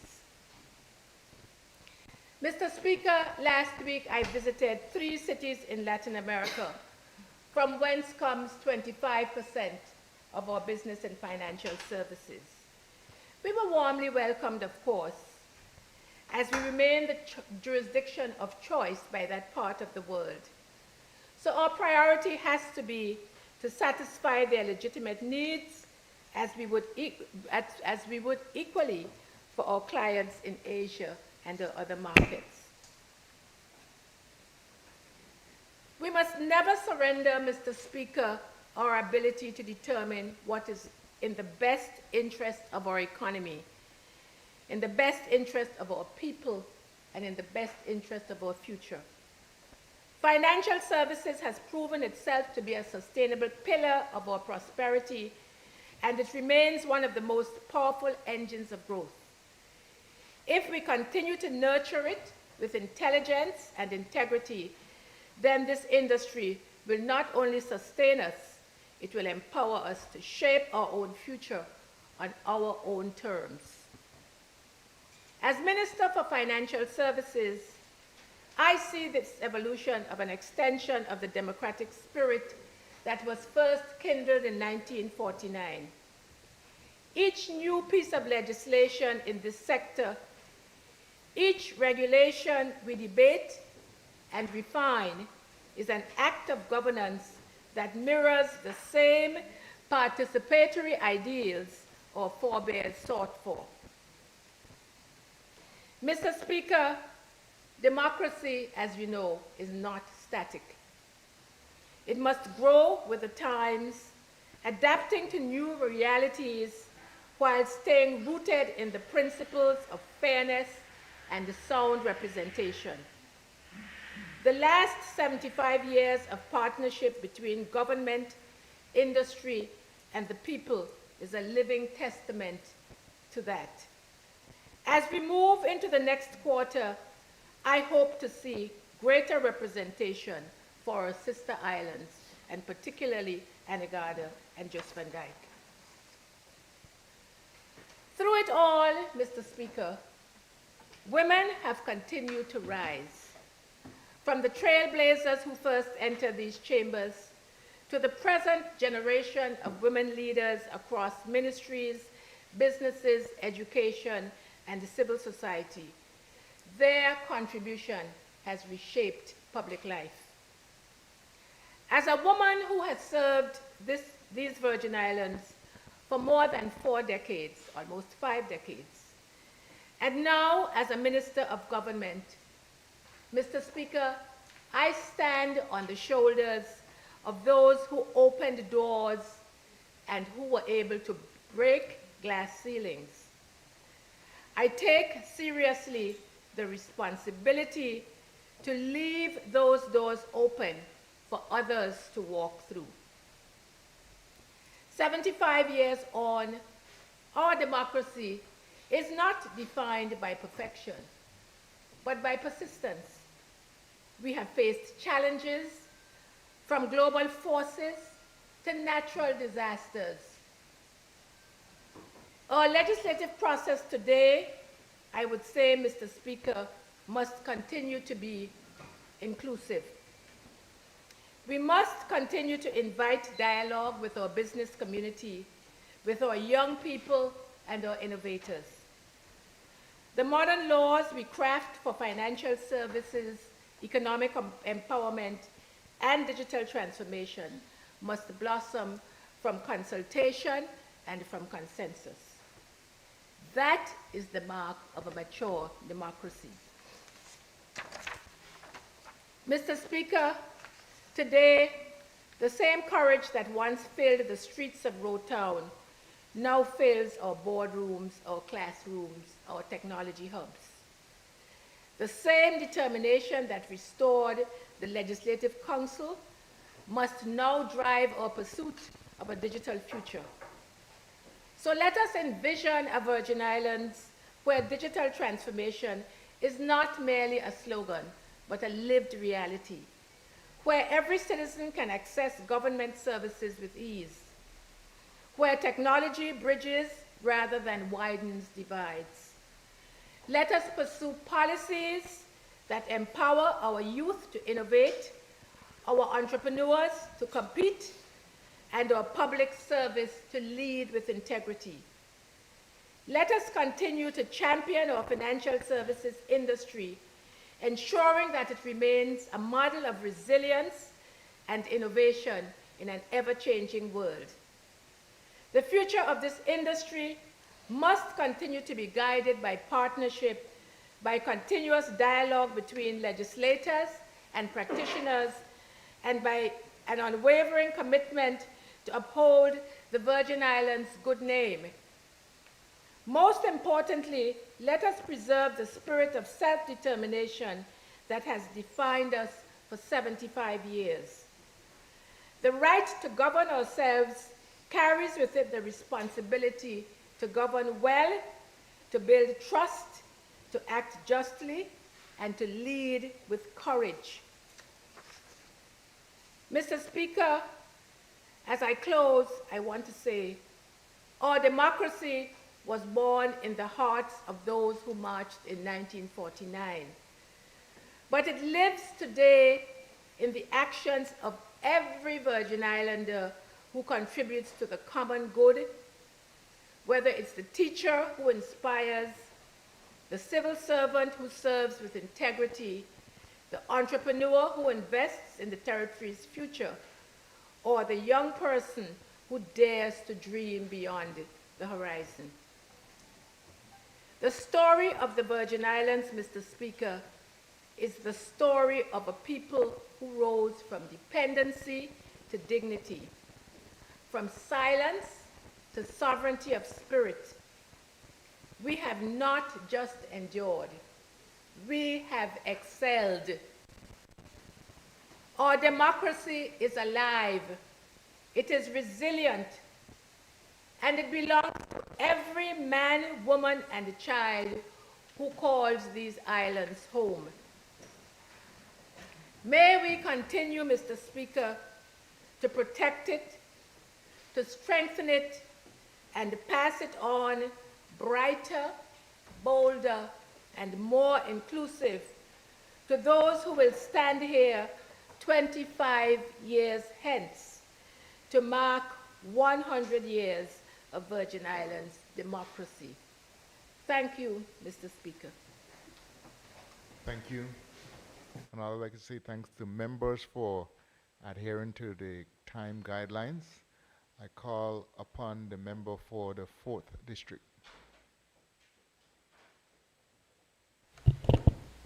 Thank you, Mr. Speaker, for this opportunity to make my contribution during this special sitting to commemorate the 75th anniversary of the restoration of the legislature under the theme, Honoring the Past, Shaping the Future, the Virgin Islands' 75-year journey towards self-determination.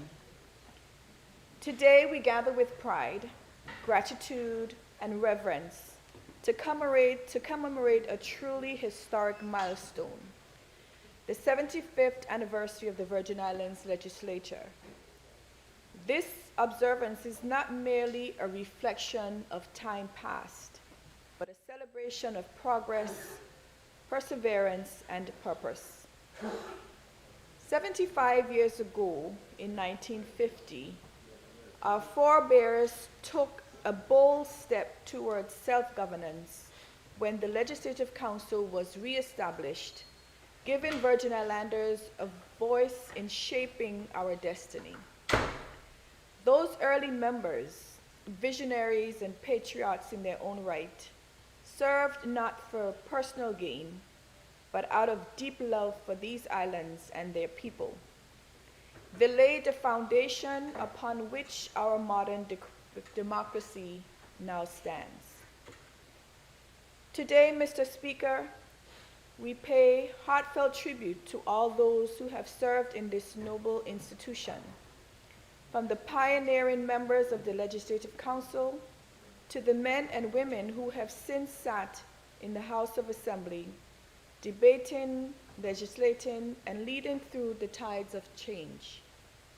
We also recognize with deep appreciation the former and present speakers and former and present clerks of the House, and the supporting staff, who were the quiet force behind the scenes, who ensure the smooth operation of our legislative process.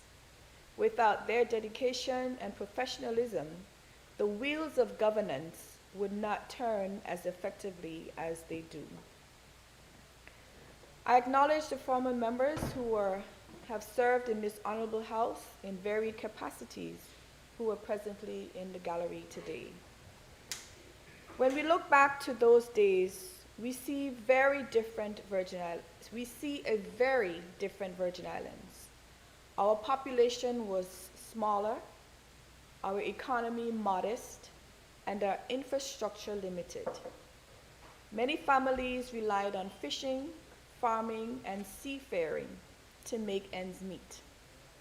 Roads were few, communication was slow, and opportunities were scarce.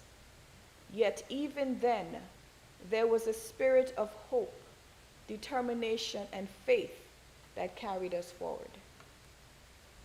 Mr. Speaker, fast forward today, our Virgin Islands have transformed dramatically. From a subsistence economy, we have grown into a thriving tourism and financial services hub, known across the globe, for excellence, integrity, and natural beauty. We have modern schools, advanced healthcare facilities, expanding infrastructure, and a vibrant cultural identity that continues to flourish. This transformation did not happen by chance.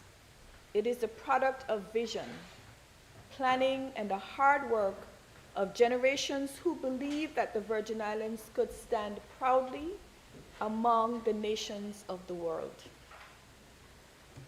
This 75th anniversary reminds us that progress is not only measured by economic gains, but by the strength of our people. Our ability to stand tall in the face of hurricanes, global crises, and economic challenges, time and again. Virgin Islanders have proven that resilience is part of our DNA. We rebuild, we recover, and we rise stronger each time. But as we celebrate, we must also look ahead. The future of the Virgin Islands depends on how we will nurture the next generation, how we teach them the value of public service, integrity, and unity. We must empower our youth to take up the mantle of leadership, to innovate, and to continue building on the solid foundation laid by those who came before. Mr. Speaker, this milestone, the 75th anniversary of the Virgin Islands Legislature, is not only a celebration of history, it is a call to action.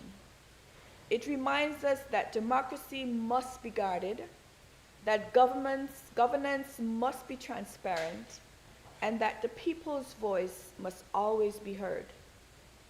As we move forward, let us continue to build a Virgin Islands that remains a model of resilience, good governance, and community pride. Let us stand united, government, private sector, and people alike, in the shared vision of a stronger, more prosperous territory for generations to come. To our citizens, I encourage you to take part in the list of activities planned throughout this observance. These events are opportunities not only to reflect on our past, but to connect with our present and dream about our future. Tune in, participate, and celebrate the journey that has brought us this far. Today, we honor the past, we celebrate the present, and we embrace the future with faith and determination.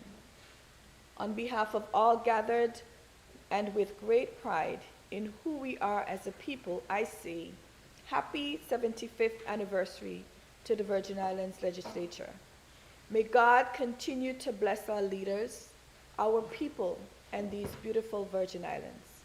I thank you, Mr. Speaker, for this opportunity to speak on this special occasion. Thank you. I call upon the Honorable Minister for Education and Sport Youth Affairs. Thank you, Mr. Speaker. Mr. Speaker, honorable members, honorable guests in the gallery, and people of these Virgin Islands, good afternoon. Mr. Speaker, every time I walk into this house, I feel the weight of history. And today, as we commemorate the 75th anniversary of our legislature, that weight feels especially profound. Mr. Speaker, I think of my forefather, Captain Carlton de Castro, one of the first men to sit in this chamber when the Legislative Council was restored in 1950. A sea captain by trade, steady at the helm, calloused hands, gripping the wheel, eyes fixed on the horizon, staring through both calm and storm. But in 1949, Mr. Speaker, he was captaining more than a vessel. He and his peers, Theodolph H. Faulkner, Isaac Glanville Fonseca, were steering a people back towards self-belief. Mr. Speaker, they took the helm at a time when the Virgin Islands had drifted too long without direction, when decisions about our future were made far beyond our shores. Mr. Speaker, in 1949, more than 1,500 Virgin Islanders filled the streets of Roetown, all marching to the Commissioner's office with one singular message: let us steer our own ship. That march was our launch, Mr. Speaker. They built a vessel not of cedar and canvas, but of conviction, of courage, and of community. Mr. Speaker, those first men, Honorable Carlton de Castro, Honorable Isaac G. Fonseca, Honorable Theodolph H. Faulkner, and Honorable Howard R. Penn, were the first elected crew on deck who formed that first council. They didn't have fancy offices, Mr. Speaker. They didn't have big budgets, and they certainly didn't have consultants. But, Mr. Speaker, what they had was heart. And they had the will to keep the vessel afloat even when the seas were rough. Mr. Speaker, they laid the keel of representation, they hammered in the planks of accountability, and they raised the sail of self-determination. And for me, Mr. Speaker, as a descendant of one of those men, I feel both honor and obligation. Honor because their legacy is my lineage, and Mr. Speaker, obligation because that legacy demands more than remembrance. It demands stewardship, Mr. Speaker. In 1950, when the Legislative Council was restored, it was like the christening of a new ship. The Virgin Islands vessel of representative government launched on the open sea of self-determination. So today, Mr. Speaker, we do not just celebrate 75 years of the legislature. Mr. Speaker, we celebrate 75 years of ourselves, of a people who refuse to be passengers, of a small territory that proved democracy can grow even in the smallest soil. Mr. Speaker, we celebrate every single Virgin Islander who stood up, who spoke out, who served. We celebrate the courage that it took for those men to believe that their children could one day sit in these seats. And Mr. Speaker, the fate that one of those children, one of their descendants, would stand here now. But Mr. Speaker, as we honor this history, let us also remember the audacity that made it possible. Mr. Speaker, we like to recall the 1949 march as a proud and peaceful moment. And it was, Mr. Speaker, but it was also very disruptive. It was bold, it was impudent, it was gallant, it was defiant. Mr. Speaker, the Great March of 1949 was the sound of a people waking up, the sound of courage echoing against the walls of complacency. Mr. Speaker, it took gall for Virgin Islanders to march to the Commissioner's office and demand their say on their own affairs. Mr. Speaker, it took nerve to stand up to a system that had forgotten their worth. And that same gall, Mr. Speaker, that same Virgin Islands audacity, that same spirit that moved Faulkner, Fonseca, and De Castro to say, we will no longer be silent passengers on someone else's ship, is still very much alive today. It still lives on in each and every one of us. So, Mr. Speaker, let us remember, we are not here to be comfortable. There is absolutely nothing comfortable about the journey towards self-determination, Mr. Speaker. Mr. Speaker, because if we forget the courage that built this vessel, this house, if we forget the reason why it was launched, then one day, Mr. Speaker, the people might decide to march again. And none of us should ever want it to come to that, Mr. Speaker. Mr. Speaker, we must steer this ship with purpose. We must make our presence here in this honorable house meaningful because our foreparents fought for the right to hold this wheel, Mr. Speaker. And we must never let it spin idly in our hands. Mr. Speaker, that is why I fight. That is why I fight for our children, for education, for innovation, for opportunity, and for fairness. Mr. Speaker, because when we steer with courage, the vessel stays steady. When we steer with conviction, the people trust the course. So, Mr. Speaker, let this anniversary remind us not only of what they built, but of the boldness that it took to build it. And the boldness it still takes to keep moving forward. Mr. Speaker, 75 years later, the question before us is very simple. What will we do with what they began? Are we rowing together? Or are we drifting apart? Are we listening to the people? Or are we talking over them? Are we building a Virgin Islands where every child feels they belong, where every voice matters, where every dream can find a home? Mr. Speaker, the vessel is still in motion, but the sea is changing. Global currents, economic storms, the rising tides of self-determination and identity, Mr. Speaker. But one thing is for certain. We cannot sail backward. Mr. Speaker, we cannot let fear keep us tethered to the dock. Mr. Speaker, we must chart forward. We must do it boldly. We must do it wisely. But most importantly, Mr. Speaker, we must do it together. Because the strength of this vessel, Mr. Speaker, is not in its size, but in its crew. And we, the members of this honorable House of Assembly, are that crew, Mr. Speaker. We must steer wisely, we must navigate carefully, and leave this vessel in a better condition than we found it. So, Mr. Speaker, for me, as a descendant of Honorable Carlton De Castro, this sitting is not just symbolic, it is personal. When I stand to speak in this chamber, Mr. Speaker, I can almost hear the creak of the deck, the call of the crew, the waves against the hull, echoes of those Virgin Islanders who dared to believe that we could chart our own course. Mr. Speaker, their fate challenges me.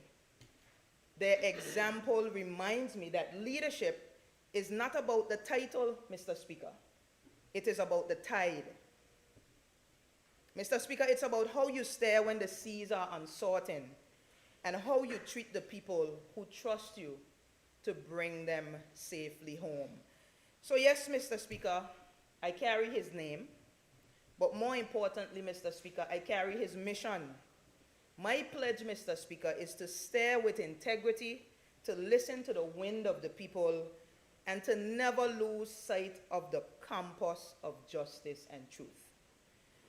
So, Mr. Speaker, as I close, allow me to lift my voice in salute to every single member who has ever served in this legislature.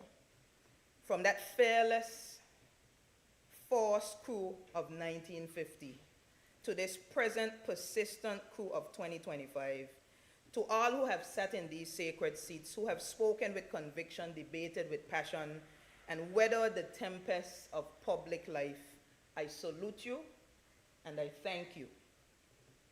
Mr. Speaker, each of us has taken our watch at the helm, sailed through calm waters, braved raging seas, charted new courses, held firm against the wind.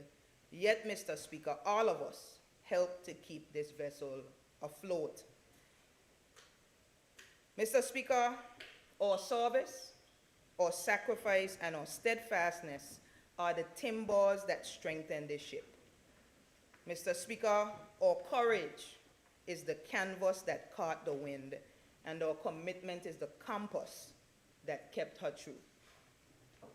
Mr. Speaker, without each and every single one of us, this voyage would have faltered. But because of us, this vessel still sails.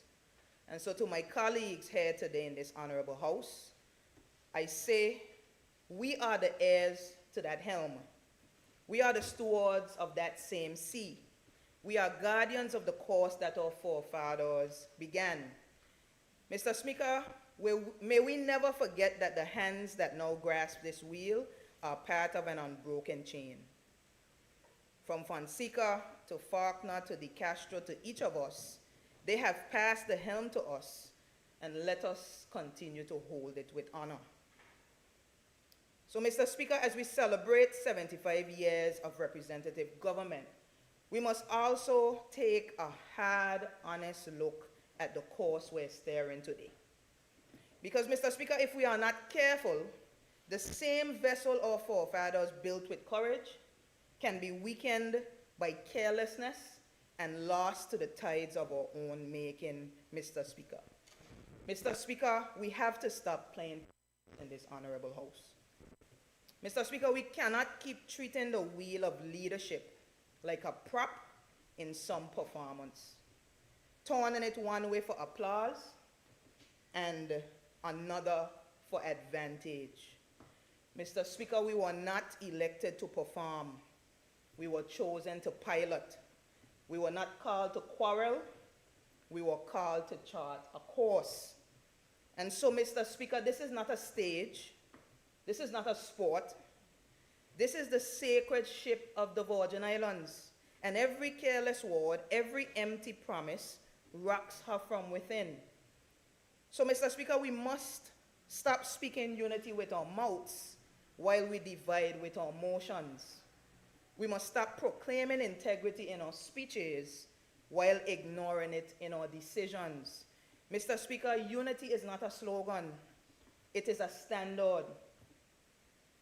Mr. Speaker, integrity is not a statement. It is a lifestyle. So, Mr. Speaker, history cannot be rewritten. Every motion, every moment, every meeting in this chamber becomes part of the logbook of this ship. And long after we have left the deck, Mr. Speaker, the people will read what we wrote.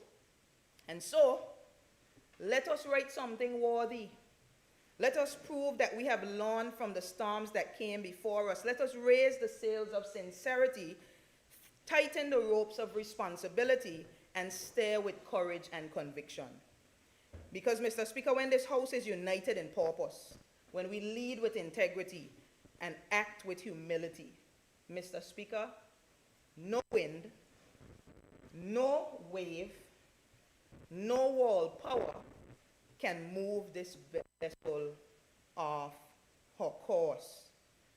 Mr. Speaker, I will repeat. When this House is united in purpose, when we lead with integrity and when we act with humility, no wind, no wave, and no wall power can move this vessel off her course. And so, Mr. Speaker, as I say these words, I do not stand apart from them, for I too am a part of this crew. And it is the honor of my life, Mr. Speaker, the absolute honor to serve in this honorable House of Assembly.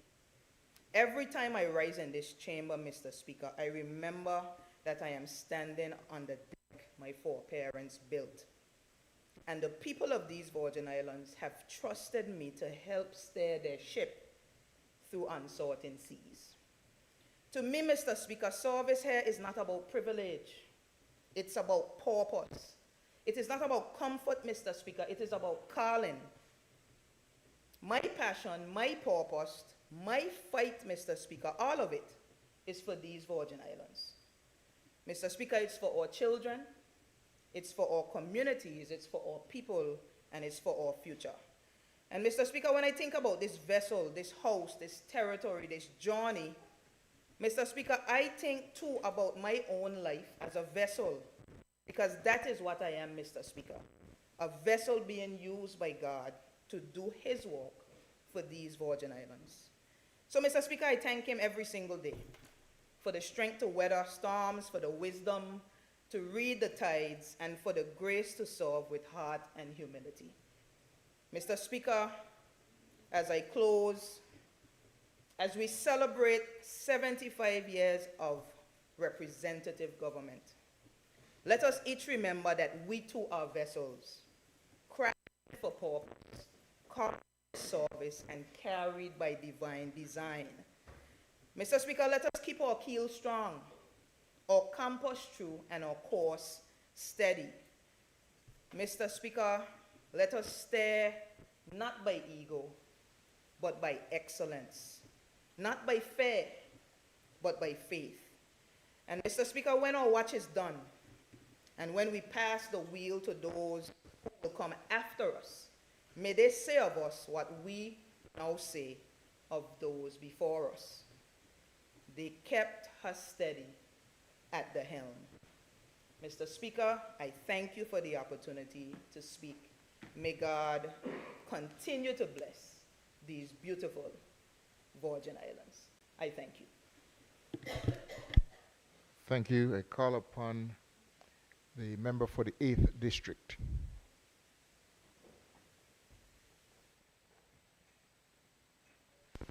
Thank you, Mr. Speaker, and thank you for the opportunity to lend my voice on a resolution that is before us.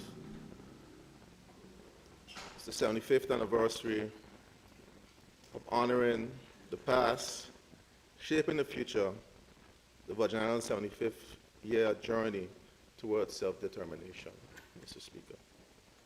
Speaker, before I begin, I would also like to join my colleagues and acknowledge those individuals, past legislators, and past presiding officers, and persons who have held the ship steady while we, as Virgin Islanders, are serving this House today. Mr. Speaker, as I looked at what I would say today, Mr. Speaker, I don't have anything prepared. I'm going to speak from my heart today, Mr. Speaker, as well, because I think it's important for us to really let it sink in what this journey has meant to us and what it has meant to this territory. Speaker, I had the privilege of reading a report that was done by the Elections Office. It's a report that chronicled the electoral journey from 1950 to 2011. I'm going to make a note to the election office that they need to update this. And it speaks to the journey, Mr. Speaker. And the member before me spoke about when she walks into the hall and the weight of it. And when you read the pages of this report, the names, the contribution, the work that they've done to shape and build this country rings true in this report, Mr. Speaker. Mr. Speaker, as I reflected on the 1949 march and the journey in 1949, and you have to put it in perspective, Mr. Speaker. At that time, our population was about 7,000 individuals. You had, at the time when the march actually happened, 1,500 persons came out to march. Mr. Speaker, that is almost 20% of the population at that time. 20% of persons who traverse on horseback,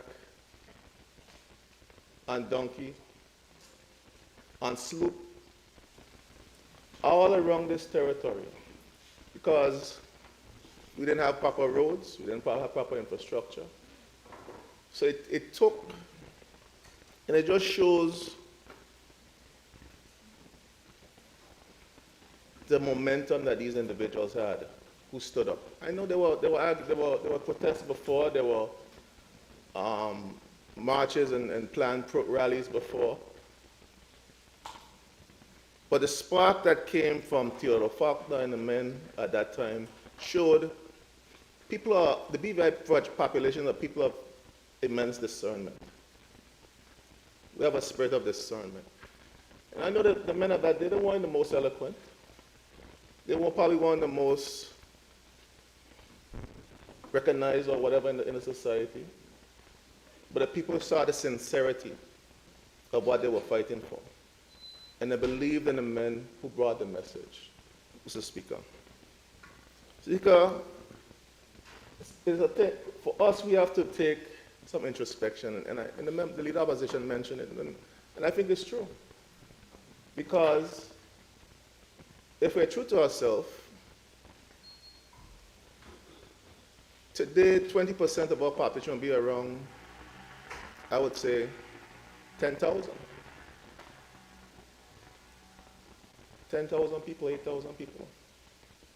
Mr. Speaker, can we get those 10,000 people to come out based on where we are in the trajectory of our country, Mr. Speaker? We have to take some introspection, Mr. Speaker. Mr. Speaker, that being said, the journey that we've been on as a country, Mr. Speaker, we've seen the advancement of this country. I know as a society we tend to always like to speak about what is not going on and what's not happening. But since the 1949 march, Mr. Speaker, and the ministerial form of government in 1967, this country has seen tremendous and immense transformation. We've seen where our infrastructure has developed tremendously and rapidly, despite our challenges today, Mr. Speaker. We've seen where we've modernized economic development, the advent of tourism, financial services. We've seen where the men and women who sat in this house fought to ensure the empowerment of the people of this territory, where you saw the fight to ensure that we had in place the alien landholders license to protect the property for Virgin Islanders, one of the hallmarks of Virgin Islanders, the ownership of the property. We had the fight to ensure that we use the US dollar as a legal tender. Both things were championed and piloted by our late uncle, Leslie Malone, from a blessed memory.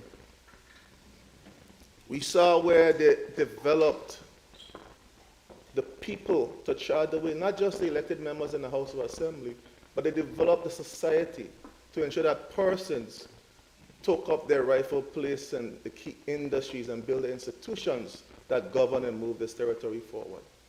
You saw, we just laid to rest the late Robert McTavius, one of the great pioneers of the financial services industry. And I often say that Mr. McTavius, though he was not an elected leader, has always been, to me, in my eyes, one of the greatest leaders this country has ever seen. Not just because of what he did in financial services, because of the work that he did to build people and to build institutions that will be lasting long after he has left these earthly shores. Just because we've seen where,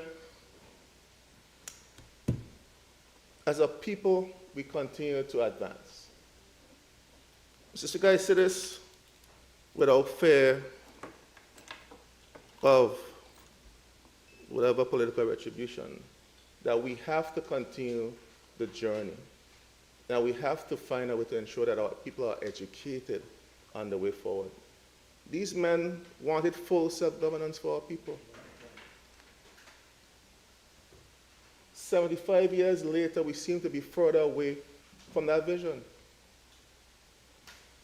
We're further away because we're divided as a people. And I think my colleague just raised a very critical point. And I made a note. Unity of purpose. We have to have a unity of purpose, Mr. Speaker. Mr. Speaker, it is unity of purpose. It is why we have Social Security today. Because it was passed by the opposition when the government didn't have the numbers. Because the bringer of the motion had a vision that persons on the opposition side was best for the country. When something is good for the country, it doesn't matter your political leanings. We should always do what's in the best interest of the country. And that's our call to this house, this humble house. Unity of purpose is what has strengthened our financial services over the years. We have a position in this house that I have met that you do not play politics with financial services. And I've not seen that change. It's the same unity of purpose that we have to move with as it relates to the future of our country. We have to sit down, decide on a way forward with our people.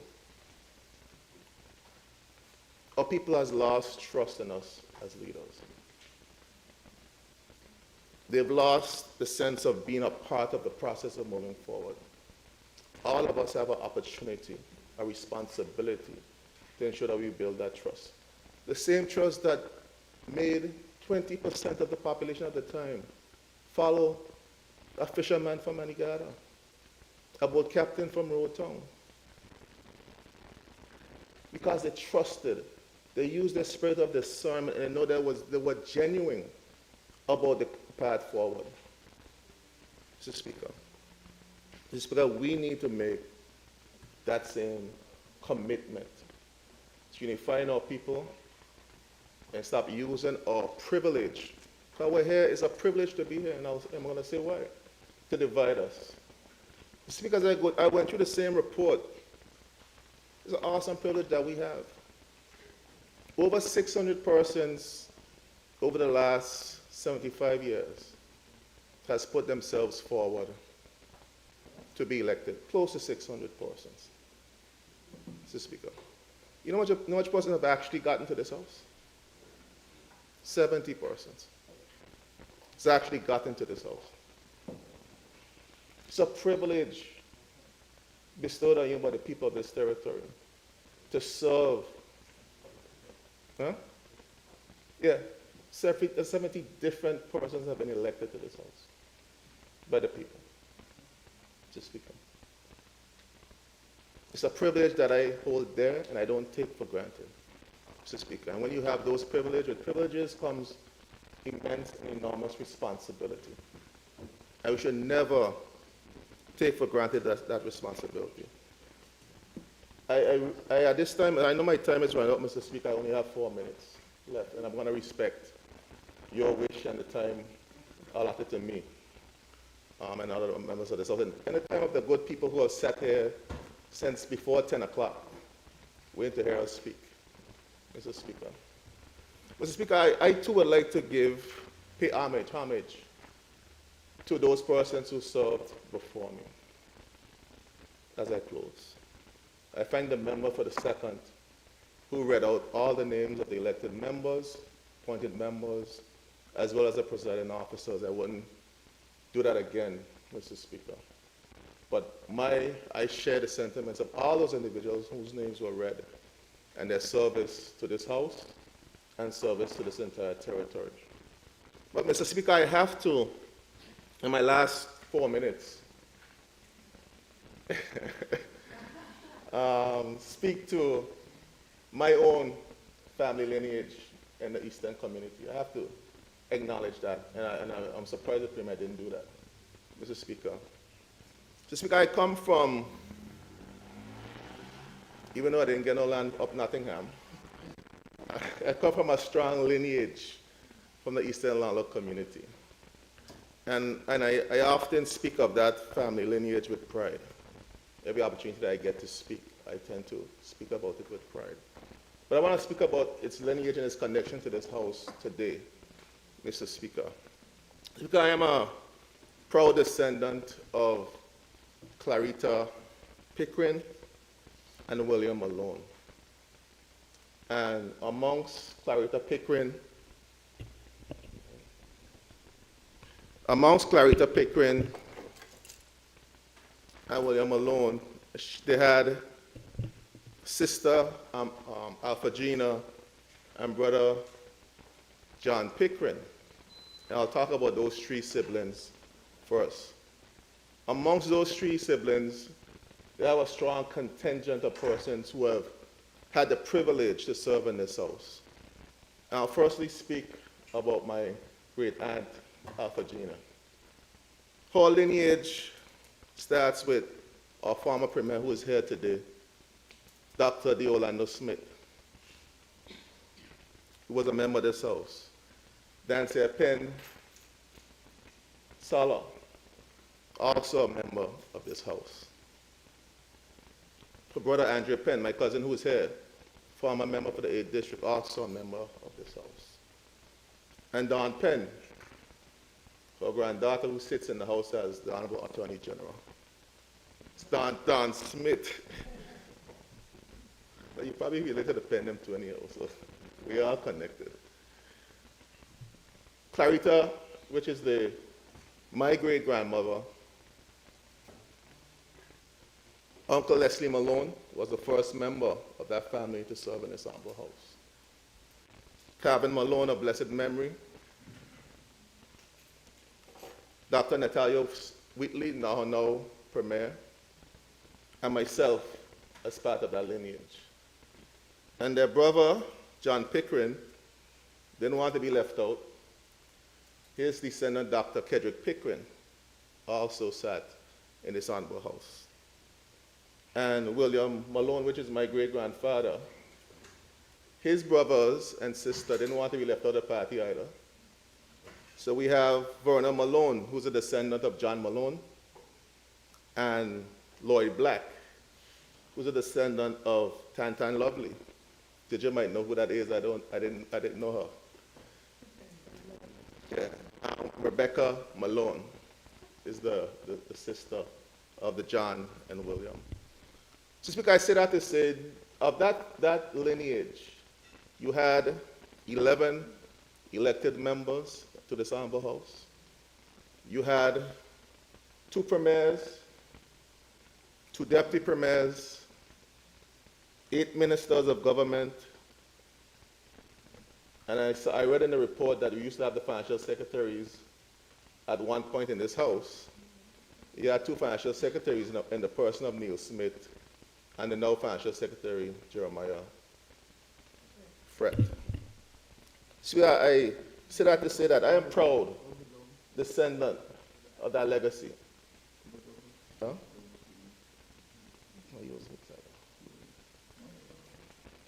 And I forgot one, Douglas Whitley. I apologize. And Douglas Whitley, former financial secretary. So, Mr. Speaker, I am proud of that legacy of which I have the privilege to be part of.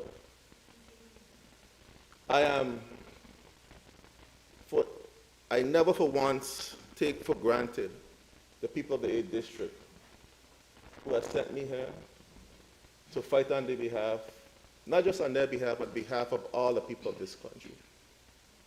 Mr. Speaker, I am proud of my family's heritage and legacy in this House, and I have a duty and responsibility to serve with dignity, to serve with honor and integrity as I perform my duties in this House. All of us do, Mr. Speaker. All of us have a responsibility of unity of purpose. Colleague, I'm going to steal your statement. We need to have a unity of purpose in moving this country forward and moving this House forward. And before I close, Mr. Speaker, I want to commend the Honorable Speaker of the House of Assembly for the work she has done in organizing these celebrations, for the work she has done to ensure that we're moving towards independence of the House of Assembly, and the work she continues to do in the modernization of this House, building on a legacy set forth by the men and women in this gallery and throughout this territory.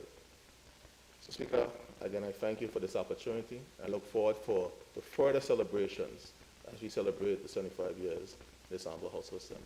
Thank you. Thank you. I call upon Territorial Member Honorable Ronnie Skelton.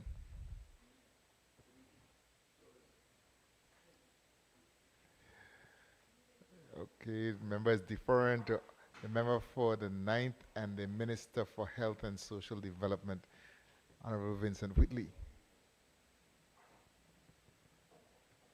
Mr. Speaker, for this opportunity to join in as we celebrate this very important occasion of 75 years of the restoration of the legislature.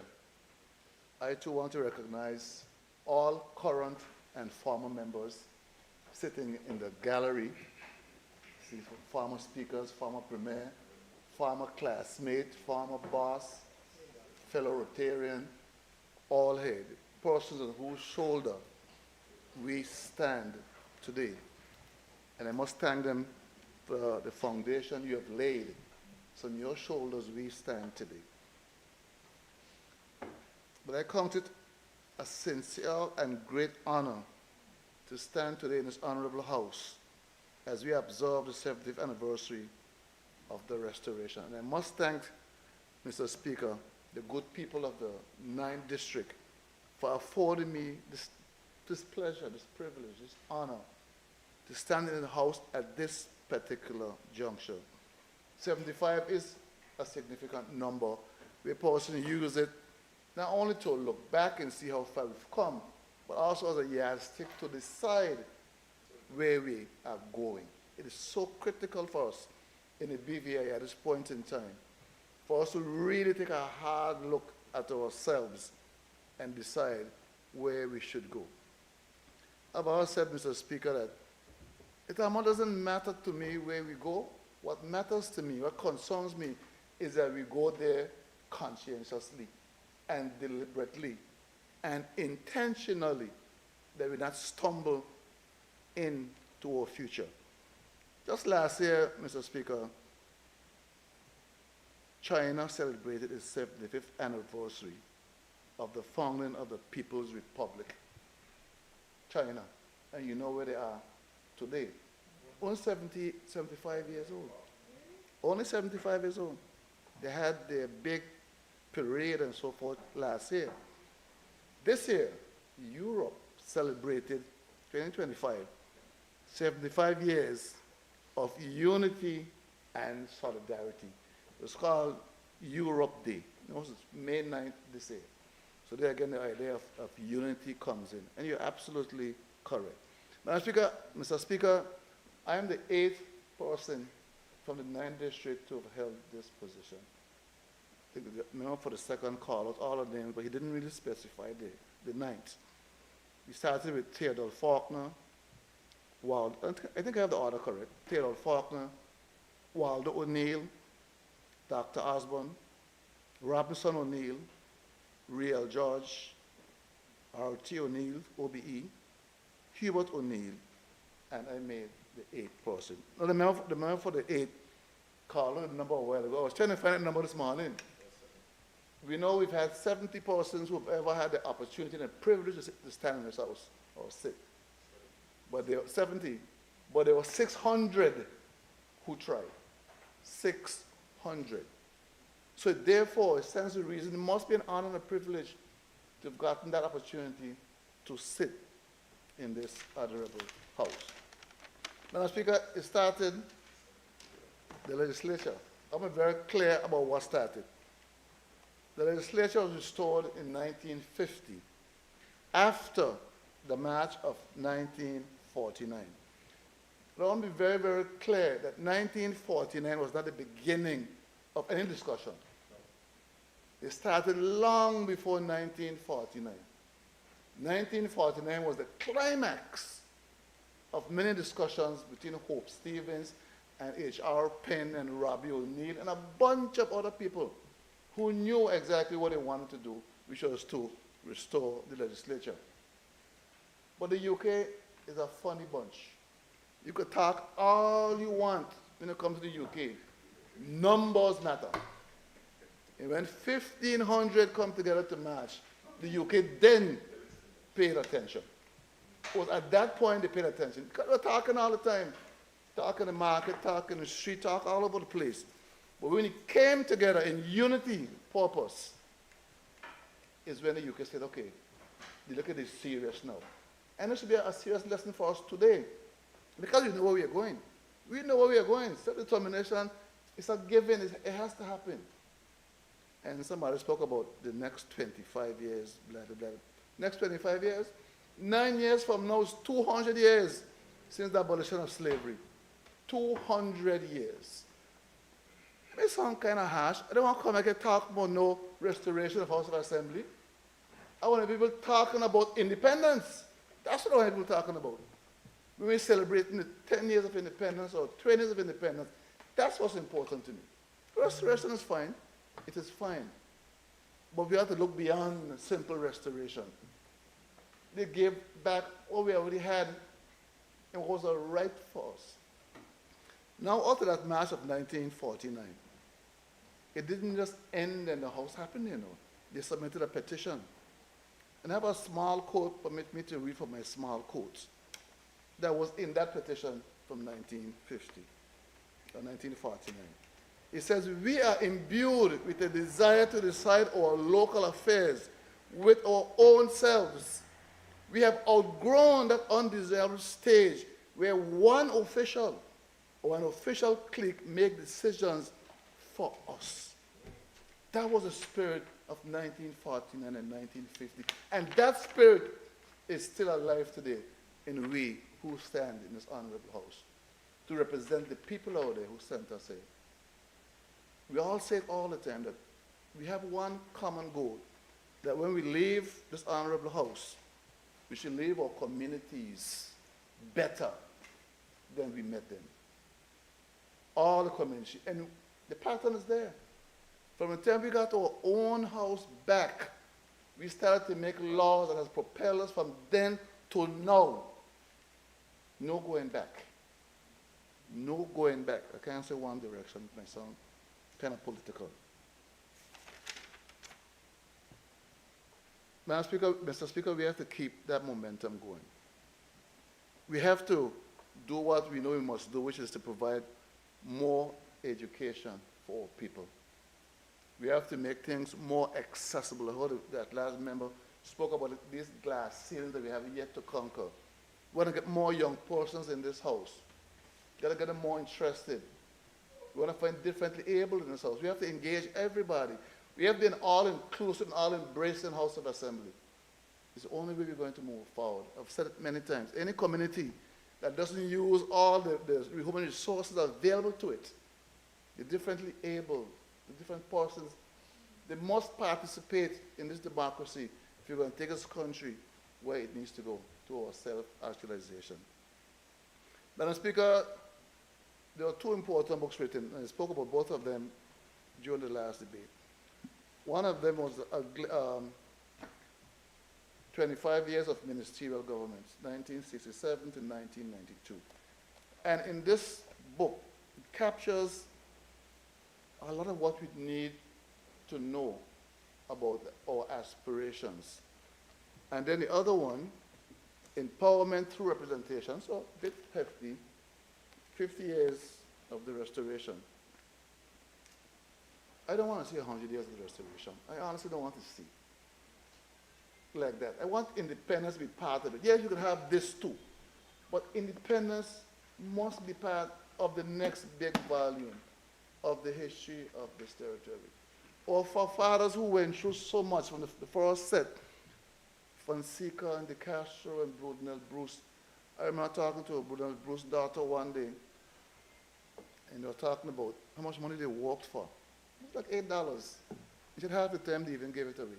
They didn't think nobody in politics should be paid.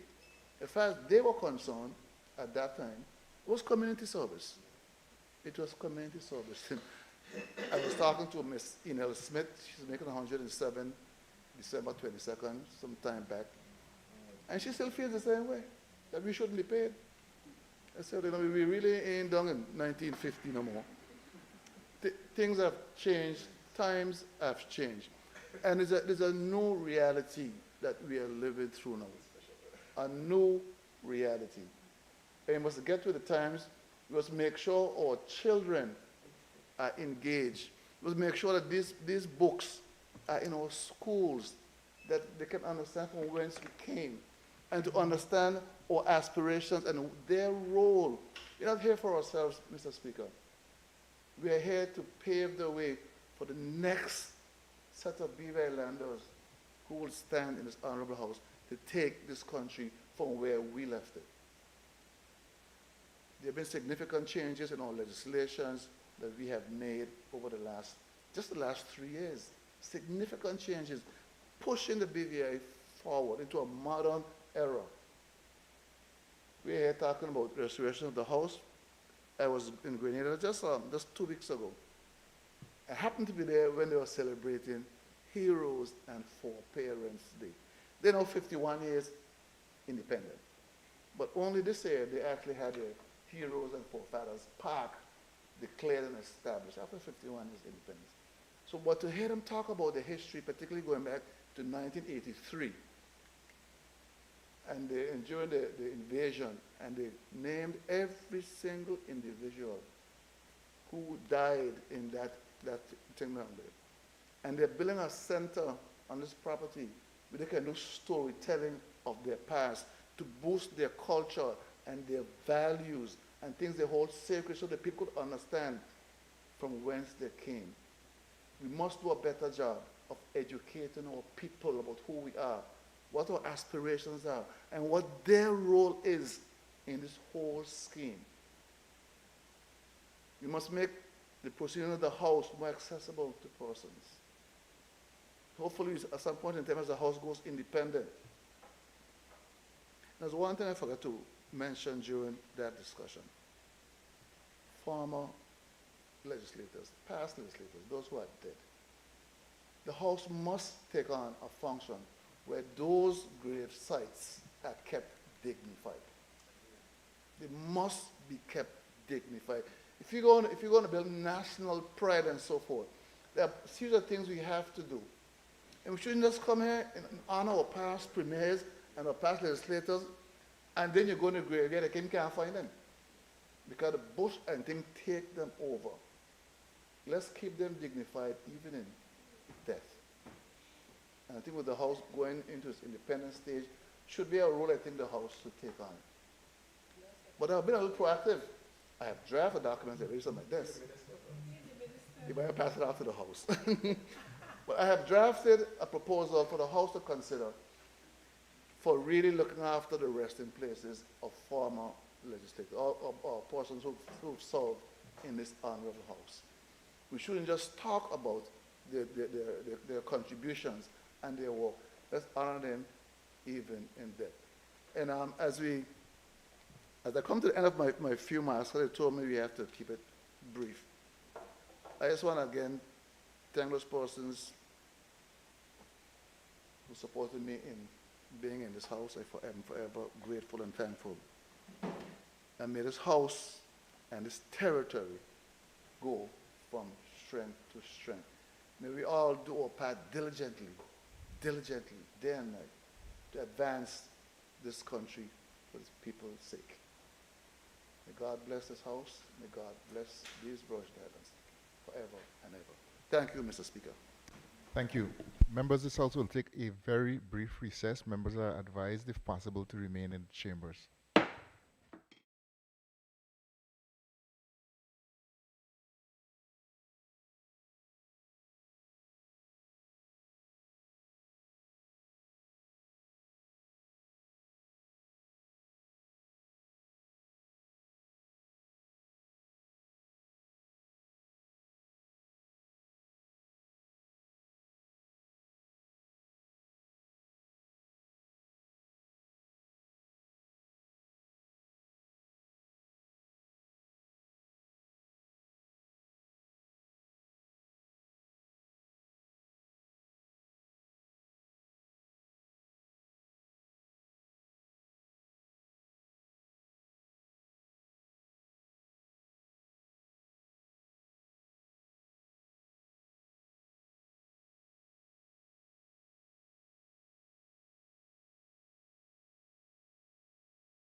This house resumes its sitting. I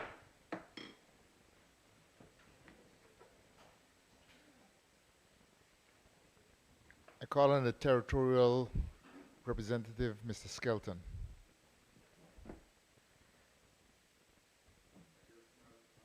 Speaker,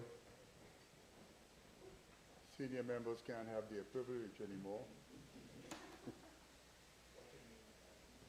I asked to speak just before the last. You asked? No, gone. Anyway, Mr. Speaker, I thank you for allowing me the time to make my contributions to the 75th anniversary of the restoration of the Legislative Council. Mr. Speaker, I want to say, I know everybody talk about this shiny city on the hill, but I need to take you back to when it had no shine. Mr. Speaker, there is a saying that goes like this: hardship creates strong people. Strong people create easy time. Easy time create weak people. And weak people create hard times. And the cycle begins again. But Mr. Speaker, I hear no dissenting voice is in this house that my neighbors when I was growing up down in Wotan, Mr. Carlton De Castro, Mr. Howard Penn, Mr. Glanny Fonseca, and Brunel Bruce, whether or not they were strong people. In my growing up, these were the people, and many more, who we look up to as a beacon of hope and where a country can go. But, Mr. Speaker, I want to, like my other colleagues, I see there were 3, but now I see 2. There were 2 former speakers of the House, that they're still 3 years. Two of them sat in the chair when I came into this house a lot of years ago, 25 years ago. And they're both here with us. I didn't have the opportunity to serve under Keith Flax. I think he left just before we came in. And I have to my former colleagues, my past leader, Dr. D. Orlando Smith, my doctor also. I served here in this house with his leadership. And I would like to think, I know we have accomplished quite a bit to move this country forward during his administration. And I see my colleague in the back, Archibald Christian, who assisted us in that journey. So, Mr. Speaker, like you heard before, there's only a small cadre of people that pass through this house trying to chart the course for where this country should go. And you hear the number 70, and you hear the Minister for Health and Social Development now wants to put a ton of light on their grave. But all that is good, Mr. Speaker. If you have to put a light to remember them, then we do have a problem, no? So let's leave the light alone. But Mr. Speaker, when you look at us, it's only about 58 years since ministerial government. And I continue to tell people, yes, the hurricanes, COVID, and the human intervention have put us back quite a bit in our development. We're much further behind than we could have been. And we only have ourselves to blame for some of that. But I think if you look back on the whole spectrum if you do a log graph, those of you who are mathematically inclined, it will be a graph that is constantly climbing. You know, if you just take a snapshot in time, then you will see some valleys and some pitfalls, and you see all of those things. But in the end, you must be seen as growing. And I think, for all intents and purposes, I think this country has grown from where it was, you know. The 25th anniversary of the restoration, I think I was in CVI. Not fortunate like Lana to get a scholarship. I had to get a loan from a bank to go. And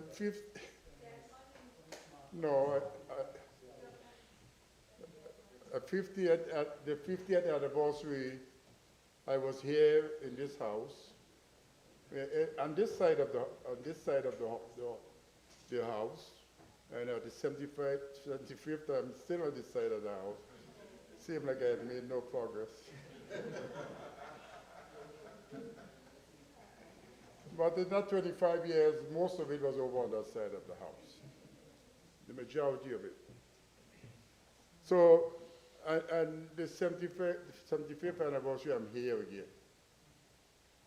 You know, why am I here for the 75th anniversary? Why not some other people? But I'm wondering if my job is not to stand in the gap, you know, between the young and the not so young. Because those of us who have the Christian faith and who the pastor up there, the Lord told Moses to bring the young and the old together for directions. The young for their strength and the old for their wisdom. I got it right. So here I am trying to tell the younger generation what happened in the past, and they can use it for whatever they want, but which road should we take in order to carry our country further and further ahead? There's no doubt that ministerial government, when it was first introduced in this country, there was a lot of anxiety. You know, when it was introduced, I was what, 11 years old or something like that? 13, no, a little older. Can't even count. I was a little older, but I had any interest in ministerial government? No. I was interested in playing marbles and flying kites and them kind of stuff that young people do. Young children, I must say. But the people of the age who knew better, they had a lot of anxiety. Just like we here talking about total internal self-government, I know we want to skip that gap to go to independence, and the people are anxious. The people are anxious and their anxiety level are high. Just like back then, when you read the history, and the books will tell you the people were a bit worried. And they felt at that point in time that the system could have created dictators. You know, were they wrong? We almost had one with the help of his colleagues. Almost. But that should send us a signal to us who sit in this house that we must create systems that those things will never show its face again for the next, not 50 years, not 75 years, but 200-300 years from now.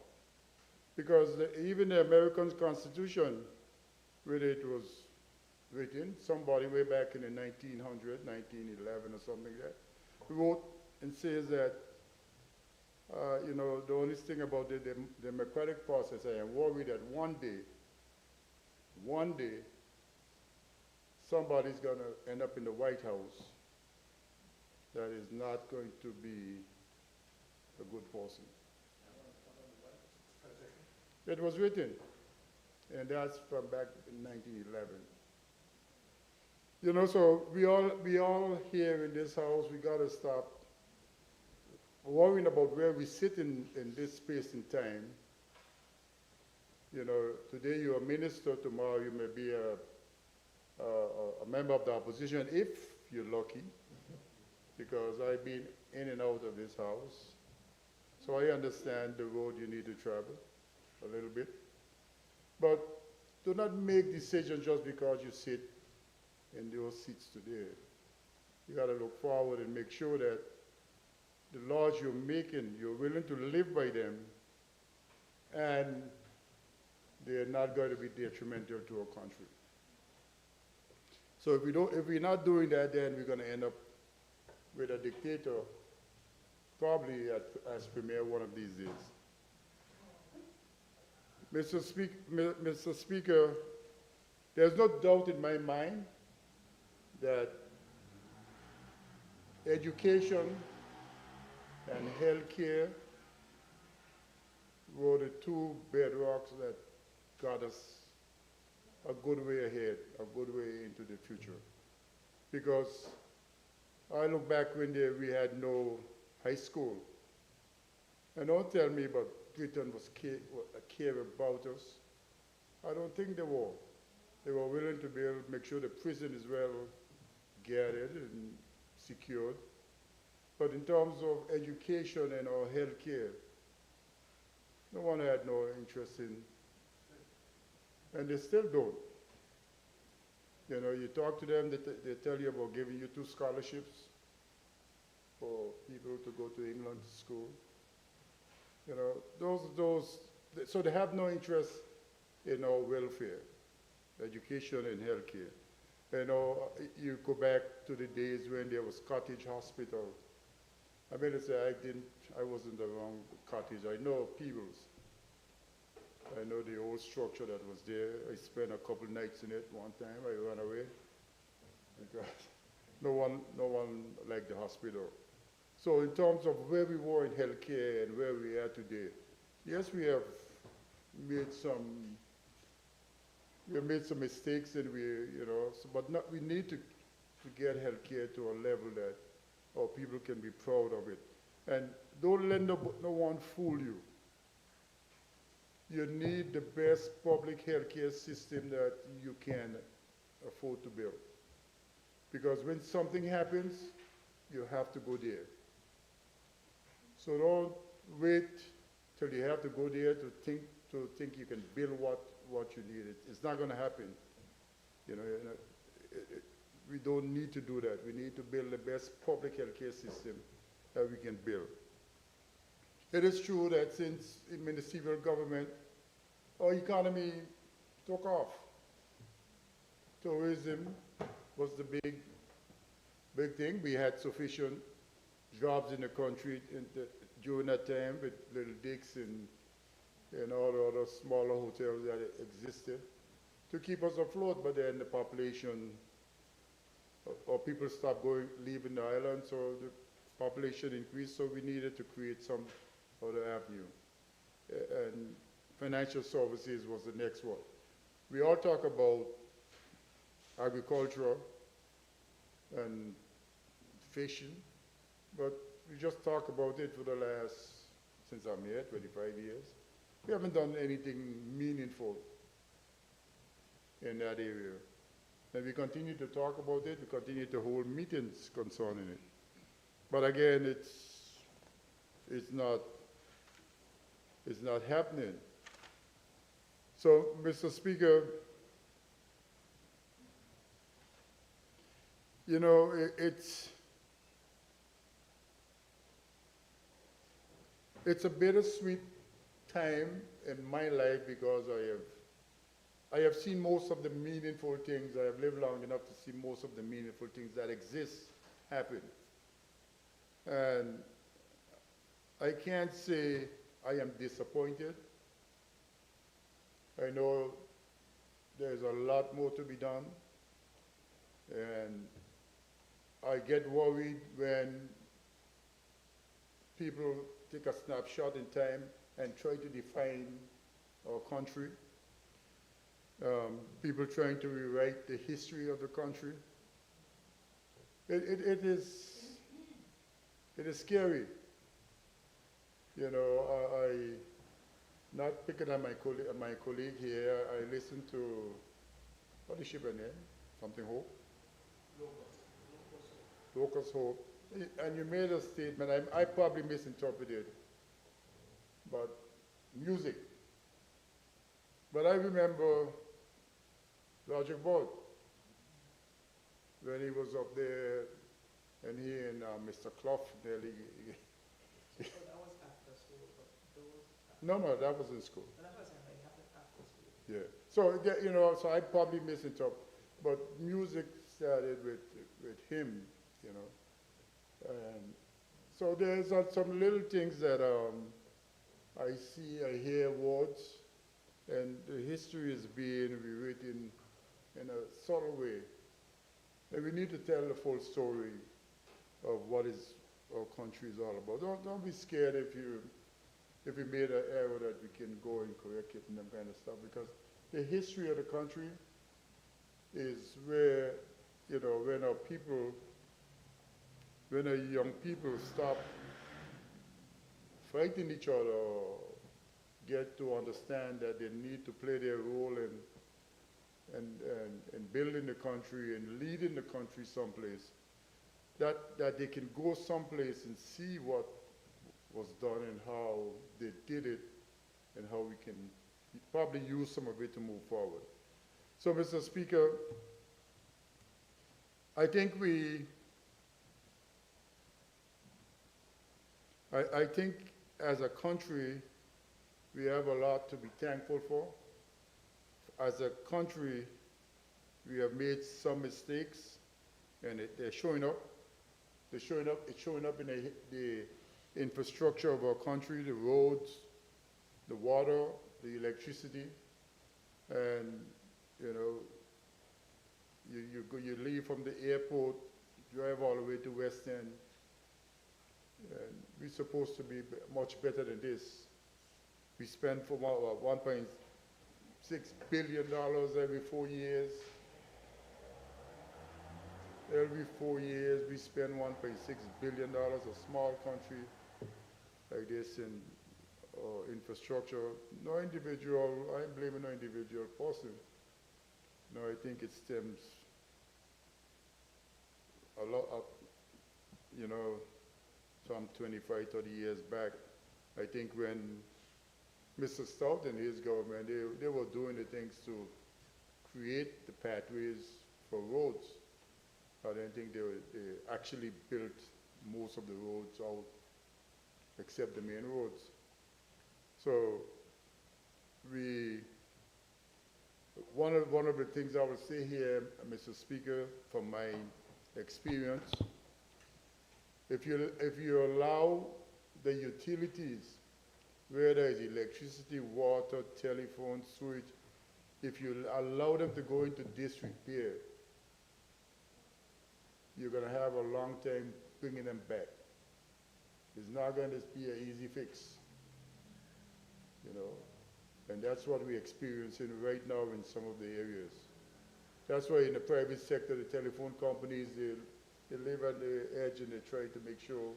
You can always tell when they're behind the schedule because the system falling apart. You can't make a telephone call.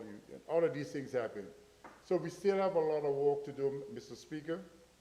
But I believe if we all are committed, the people send us here to do their biddings and fix some of these things, I think we should stop off.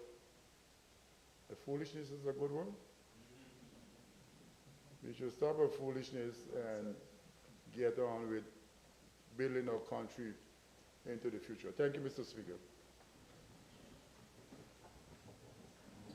Thank you. I call upon the Honorable Attorney General.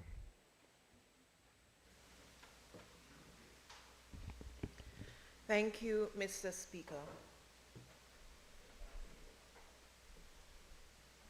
I recognize and pay respect to the former members of the House of Assembly in the gallery. We are here today because they were here yesterday. Thank you. Mr. Speaker, as Attorney General, I understand that the rule of law and democratic governance are inseparable. A legislature matters. It is the embodiment of the people's will, the institution through which we collectively shape our destiny, hold government accountable, and ensure that power remains where it rightfully belongs, the people.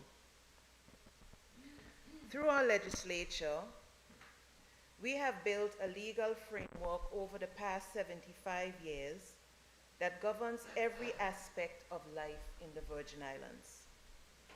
Our laws have helped to develop our economy, protect our environment, establish democratic governance, and provide for our education and social services. The legislature is a co-equal and equally powerful branch of government for which I have the greatest respect. I therefore support and congratulate my colleagues in the House of Assembly, led by our determined and honorable Speaker, Mrs. Corinne George Massacott, for the steady steps that we are taking to make the House of Assembly administratively independent from the executive. This and other reforms are, in my most humble opinion, too long overdue.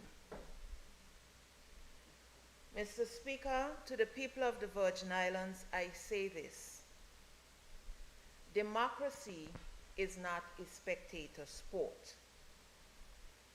The restoration of our legislature gave us not just the right to vote, but the responsibility to participate actively in our democratic life. I encourage all of us to engage with our elected representatives. I encourage us to participate in public consultations on proposed legislation. I encourage us to exercise our right to vote thoughtfully and responsibly. I encourage us to hold our government accountable through constructive dialogue, and I encourage us to respect all the institutions that safeguard our democracy. Equally, Mr. Speaker, I would like to encourage my colleagues in the House to foster unity and inclusion. Oftentimes, we the people misunderstand politics. We confuse it with being difficult for the sake of being difficult, and we say that politics has a morality of its own. But what really is politics? Given as I am speaking before the senior member, I won't dare to venture to answer that question here, Mr. Speaker. However, with your leave, I would like to share a passage, a particularly potent passage, from a 1981 address by the famous Barbadian novelist George Lamming, now of blessed memory, and who many of us may know from his first and most famous novel, In the Castle of My Skin. The title of that address, which was made to the 40th Annual Conference of the Barbados Workers' Union, was The Honorable Member. And the passage reads as follows, and I quote, "I have observed," he said, "I have observed the hardening of a social attitude which may confront the society with one of its greatest dangers. I refer to the increasing party tribalism which smothers all critical judgment about social and political issues and makes the ordinary decent citizen afraid of being overheard.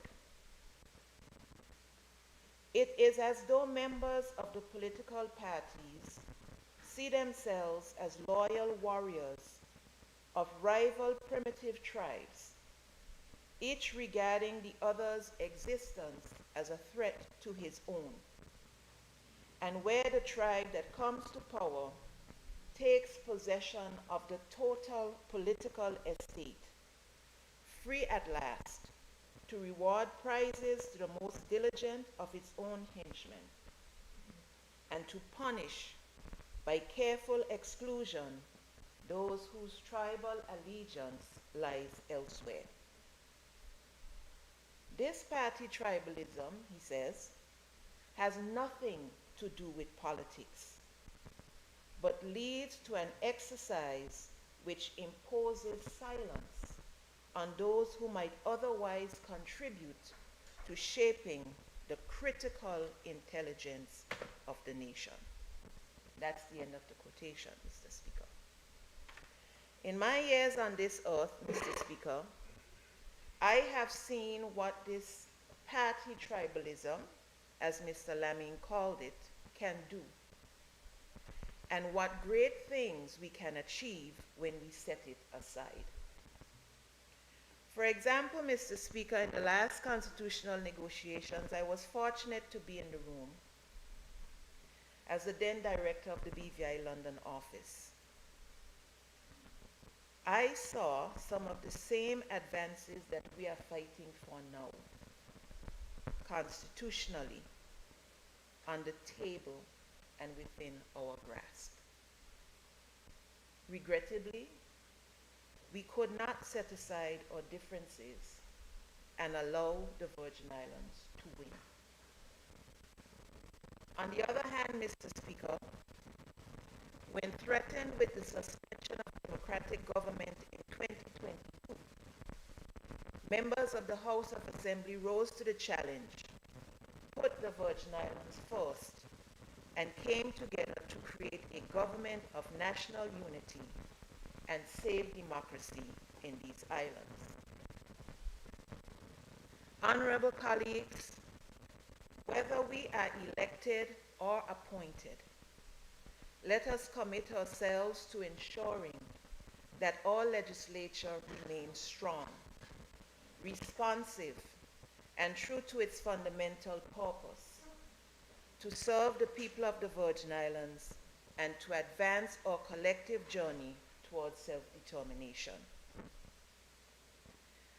I am privileged to serve as a member of the House of Assembly and to support the legislature in its work. I am without doubt among the world's most privileged that I can be here today to honor those who fought for the restoration of our legislature in 1950 and those who have served in the legislative branch, including those who share my long-look ancestry as recounted by the Honorable Member for the 8th District, and of course, Mr. Speaker, my beloved grandfather, Wilfred Wilson Smith, who served from 1954 to 1957. May God bless the Virgin Islands, our legislature, and all our people. Thank you, Mr. Speaker.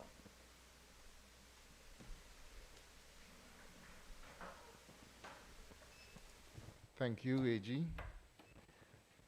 We now have reached to our final contribution today. I call upon the Deputy Premier.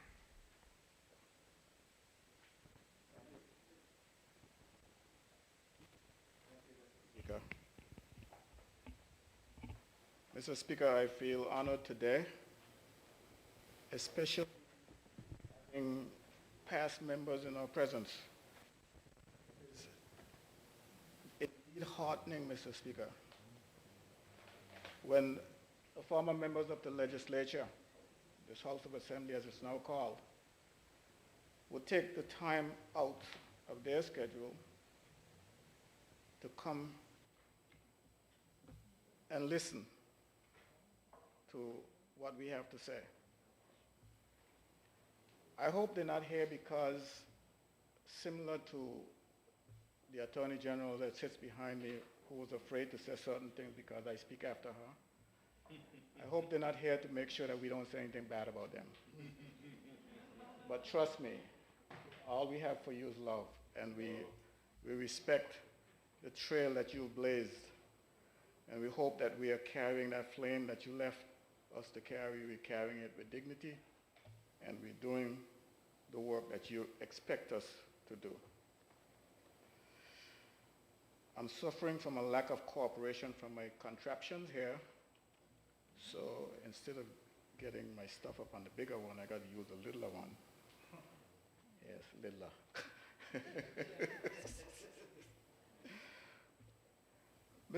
Mr. Speaker, we're here to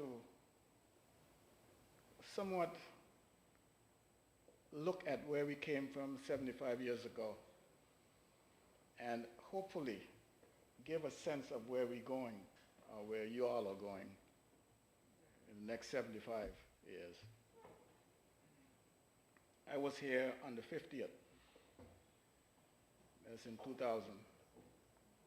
And I'm now here at the 75th.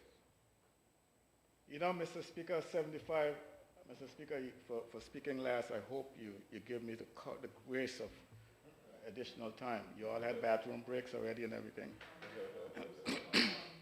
Mr. Speaker, 75 is something that means a lot to me. I'm 75. House of Assembly is 75.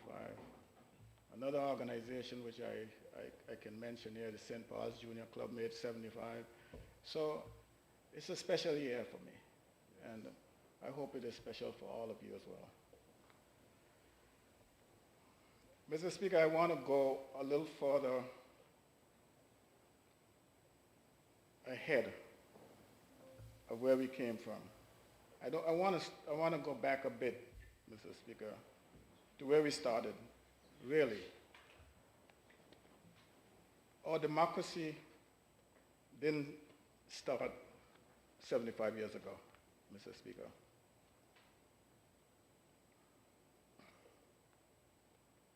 We want to go back to 1818, Mr. Speaker. 1818 is when free slaves were given universal suffrage. This is when they were able to vote. And even then, Mr. Speaker, they were only able to vote for a single candidate in that legislature at the time. And that single candidate was a white freeholder. So this democracy that we are practicing, it started somewhat a little beyond or before that 75-year mark. Unfortunately, Mr. Speaker, that privilege only lasted until 1867,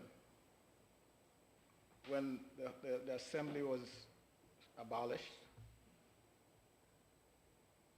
I guess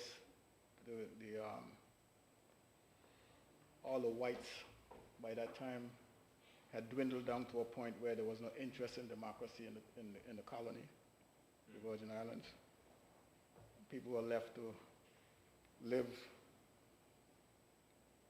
you know, as they were treated. They weren't worthy of democratic rights, so to speak. And then, Mr. Speaker, we go back and we came forward to where we're beginning now with the 75 years with Mr. Faulkner. And I have, I think I whispered in the Premier's ears some time back that something that came to my mind as I look at the Constitutional Review Commission's report. And in that report, there's a photograph of Mr. Faulkner's residence. And we've done the best we could. And we're doing the best we can at this particular time. But I think that there's the time that we have to look into the future.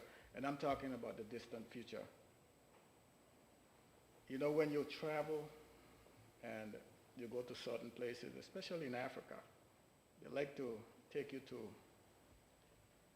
their most prominent leaders, residents, something like to that effect. I was in UK one time and I went to see Shakespeare's home. So these are tourist attractions. And I think that the Faulkner residence should be preserved in a way that it lasts for infinite. So that's when I told you, Mr. Premier, that we need to enclose it in glass so that it can be seen and preserved. And when I say enclose it in glass, I don't think that the average guy on the street should take that to mean that you're going to pick up a contractor and tell him, put some glass around it. I mean, you have to do it architecturally pleasing, and it has to be done professionally. It's going to cost you a penny, but it will be well worth it to have it done properly. Like when you go to France, you see the Louvre. That was done architecturally, professionally, and it costs money, but it draws attraction, lots of attraction. The other thing I'm thinking, Mr. Premier, I'm saying this to you because this is a historic moment. This 75th that we're going through in this particular house is supposed to culminate in something that's historic, a lot of things that's historic. When people talk about the House of Assembly 25 years from now and the 100th, they need to look back at the 75th and see what our accomplishments were. And I think you have a group when I look around the House of Assembly who are in for it. They are energetic. They want to be part of history. And as long as you allow them to have an input, Mrs. Premier, I think that there's no difficulty getting these things done. The other thing I'm thinking about for this 75th, this House of Assembly, and the things that we should be thinking about is, I didn't make this up. Someone actually brought it to my attention. This is a suggestion that someone brought to me, that we should consider highly the residence of our first chief minister. Consider acquiring it. I'm not saying it's out there for sale, but you'll have to find a way to see how you can work with the family and to turn that into a museum. Our first chief minister. And I'm sure that, you know, no one is looking at compulsory acquisition or anything like that. It's all voluntary, but it's something that the territory can benefit from.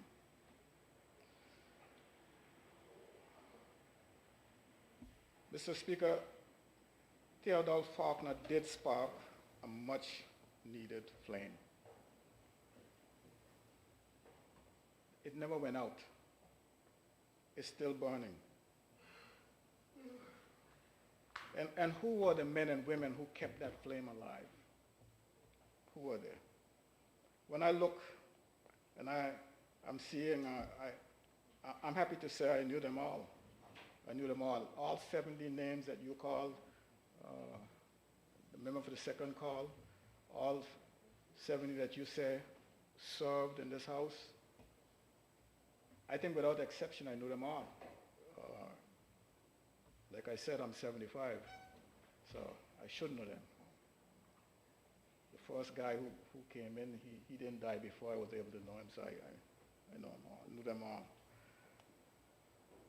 The significance, Mr. Speaker, of the people that came through this house, I would talk about the chief ministers. Willard Whitley.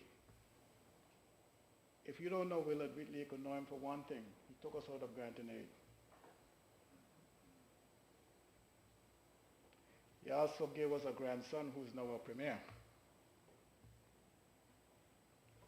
So you have Cyril B. Romney. Cyril B. Romney, he is the father of our financial services.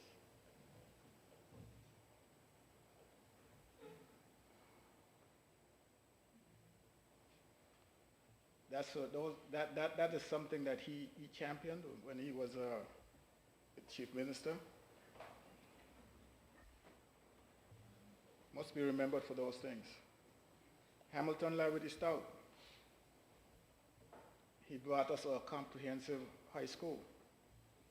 It took us from the time when we were in secondary school, 125 strong, to a comprehensive high school up to, was it like 800 strong? 800 strong overnight. People from all across the country were able to attend that high school. When in the past, you would watch your neighbor go to secondary school wearing a blue and white. You couldn't make it. Ralph T. O'Neill, he could be remembered for transportation. The Terrence B. Lessam International Airport, that terminal and runway was done on his watch.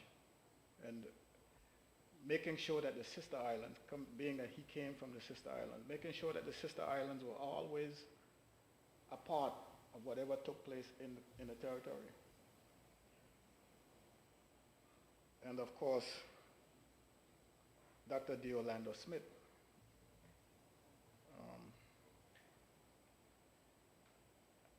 a champion in our health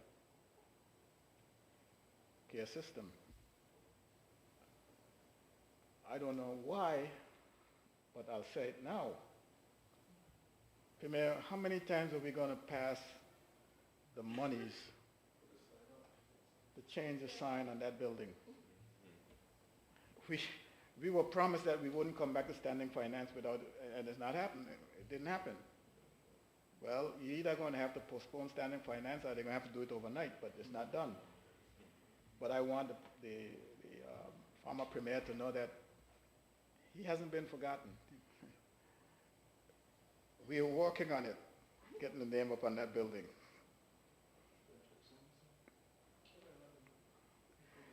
This house is dynamic. I look forward to the culmination of the work we have embarked upon in this current house. We expect to expand the next House of Assembly.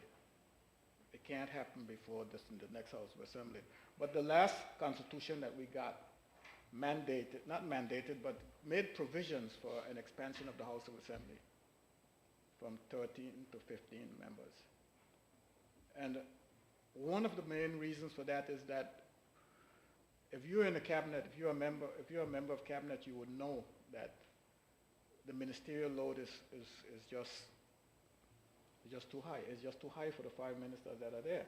So you need a 6th minister. The only way you're going to get that 6th ministry is by increasing the numbers in the House. There's a proportion that has to be followed. And you have to add 2 members. I am pleased to say that it seems to me as if that 2/3 majority that is necessary in the House of Assembly, I think we have it.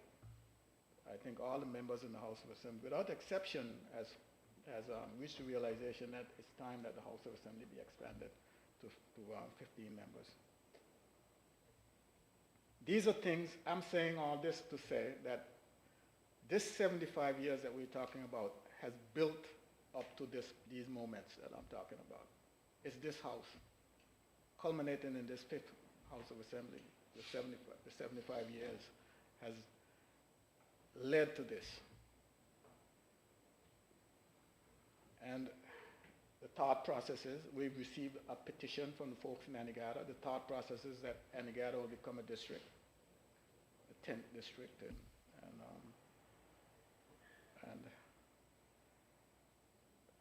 there'll be another at-large member added to the House of Assembly. Like I said, the ministers will move from 5 to 6. We expect to see with the new constitution that's coming. We've been working on this constitution. The report is like 2 years old. We finally got around to bringing the debate to the report to the House of Assembly. We've had it debated. The report is in the process of being completed. We expect coming out of the discussions that we've had, that the House of Assembly, the Premier said it earlier, the House of Assembly will be, not the House of Assembly, the legislature will be expanded to include a Senate. So we move into a bicameral system. Now, of course, it has to be blessed by our colonial masters in order to get these things. This is part of our negotiations. And, you know, I don't know if the Attorney General knew that I'm all game, and whatever she said, I'm on board with, because it's part of my notes to present here today. That yes, Attorney General, I'm not running away from it. You and Lana keep poking at me. I'm not going anywhere. And the at-large member over there from McNamara. Yeah, I'll keep poking at me, but I'm not going to run away from it. It's amazing. I was reading the Constitutional Commission report from 2005, and the recommendations that they made, it's amazing, are the things that we are fighting for right now. And I'm saying to myself, and here we are, even to this day, we have to convince people that those things are good for us. And we should do it. We should move towards those things. And those are some of the things that I want to convince the Premier that whatever you do, Premier, make sure that when you go to the UK, make sure that when you pick your negotiating team, that it's a team that is singing from the same song sheet. If the team is not singing from the same song sheet, Premier, what we are doing here can go down down as a waste. Say it again. Speaking from experience. When you leave here and you go to negotiate, make sure that every last member on your team is singing from the same song sheet. And it's your prerogative to decide who's going to be on your team, and you alone will make that decision. Nobody else. If I'm not on the same song sheet and I ask you to go, leave me here.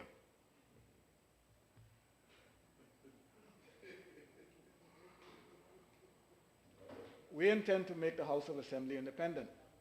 You would have heard that already. And I'm saying it because it is our collective view and position that we should make the House of Assembly independent.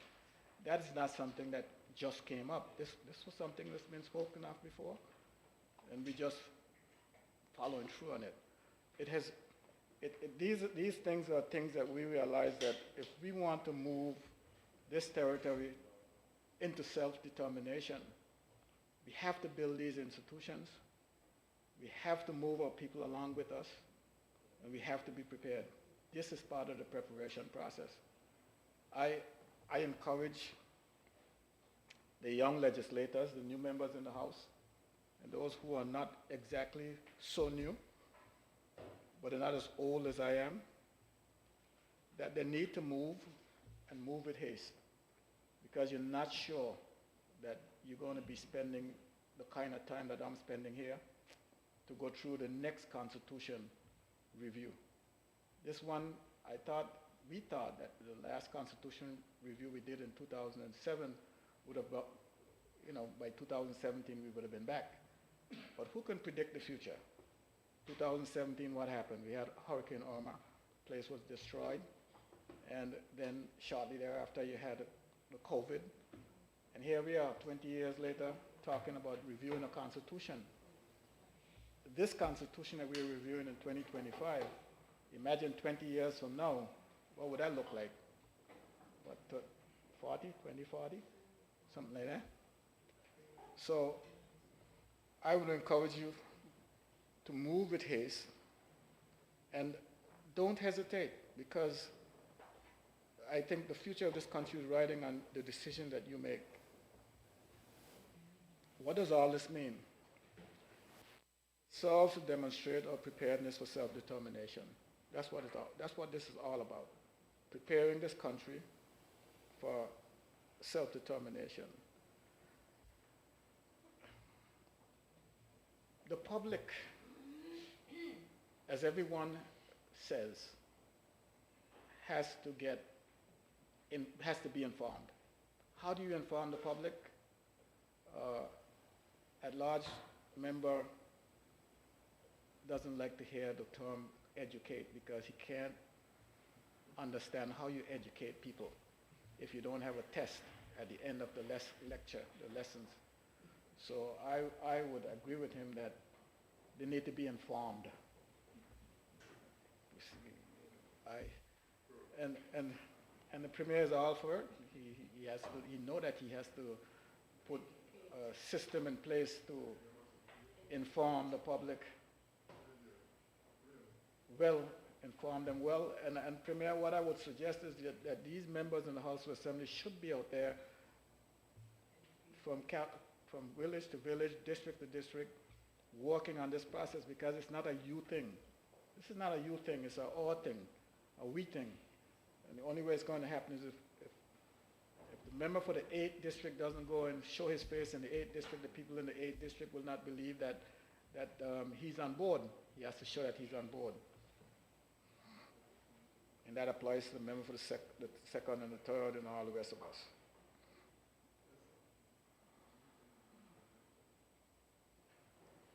Yeah, that's it's right here.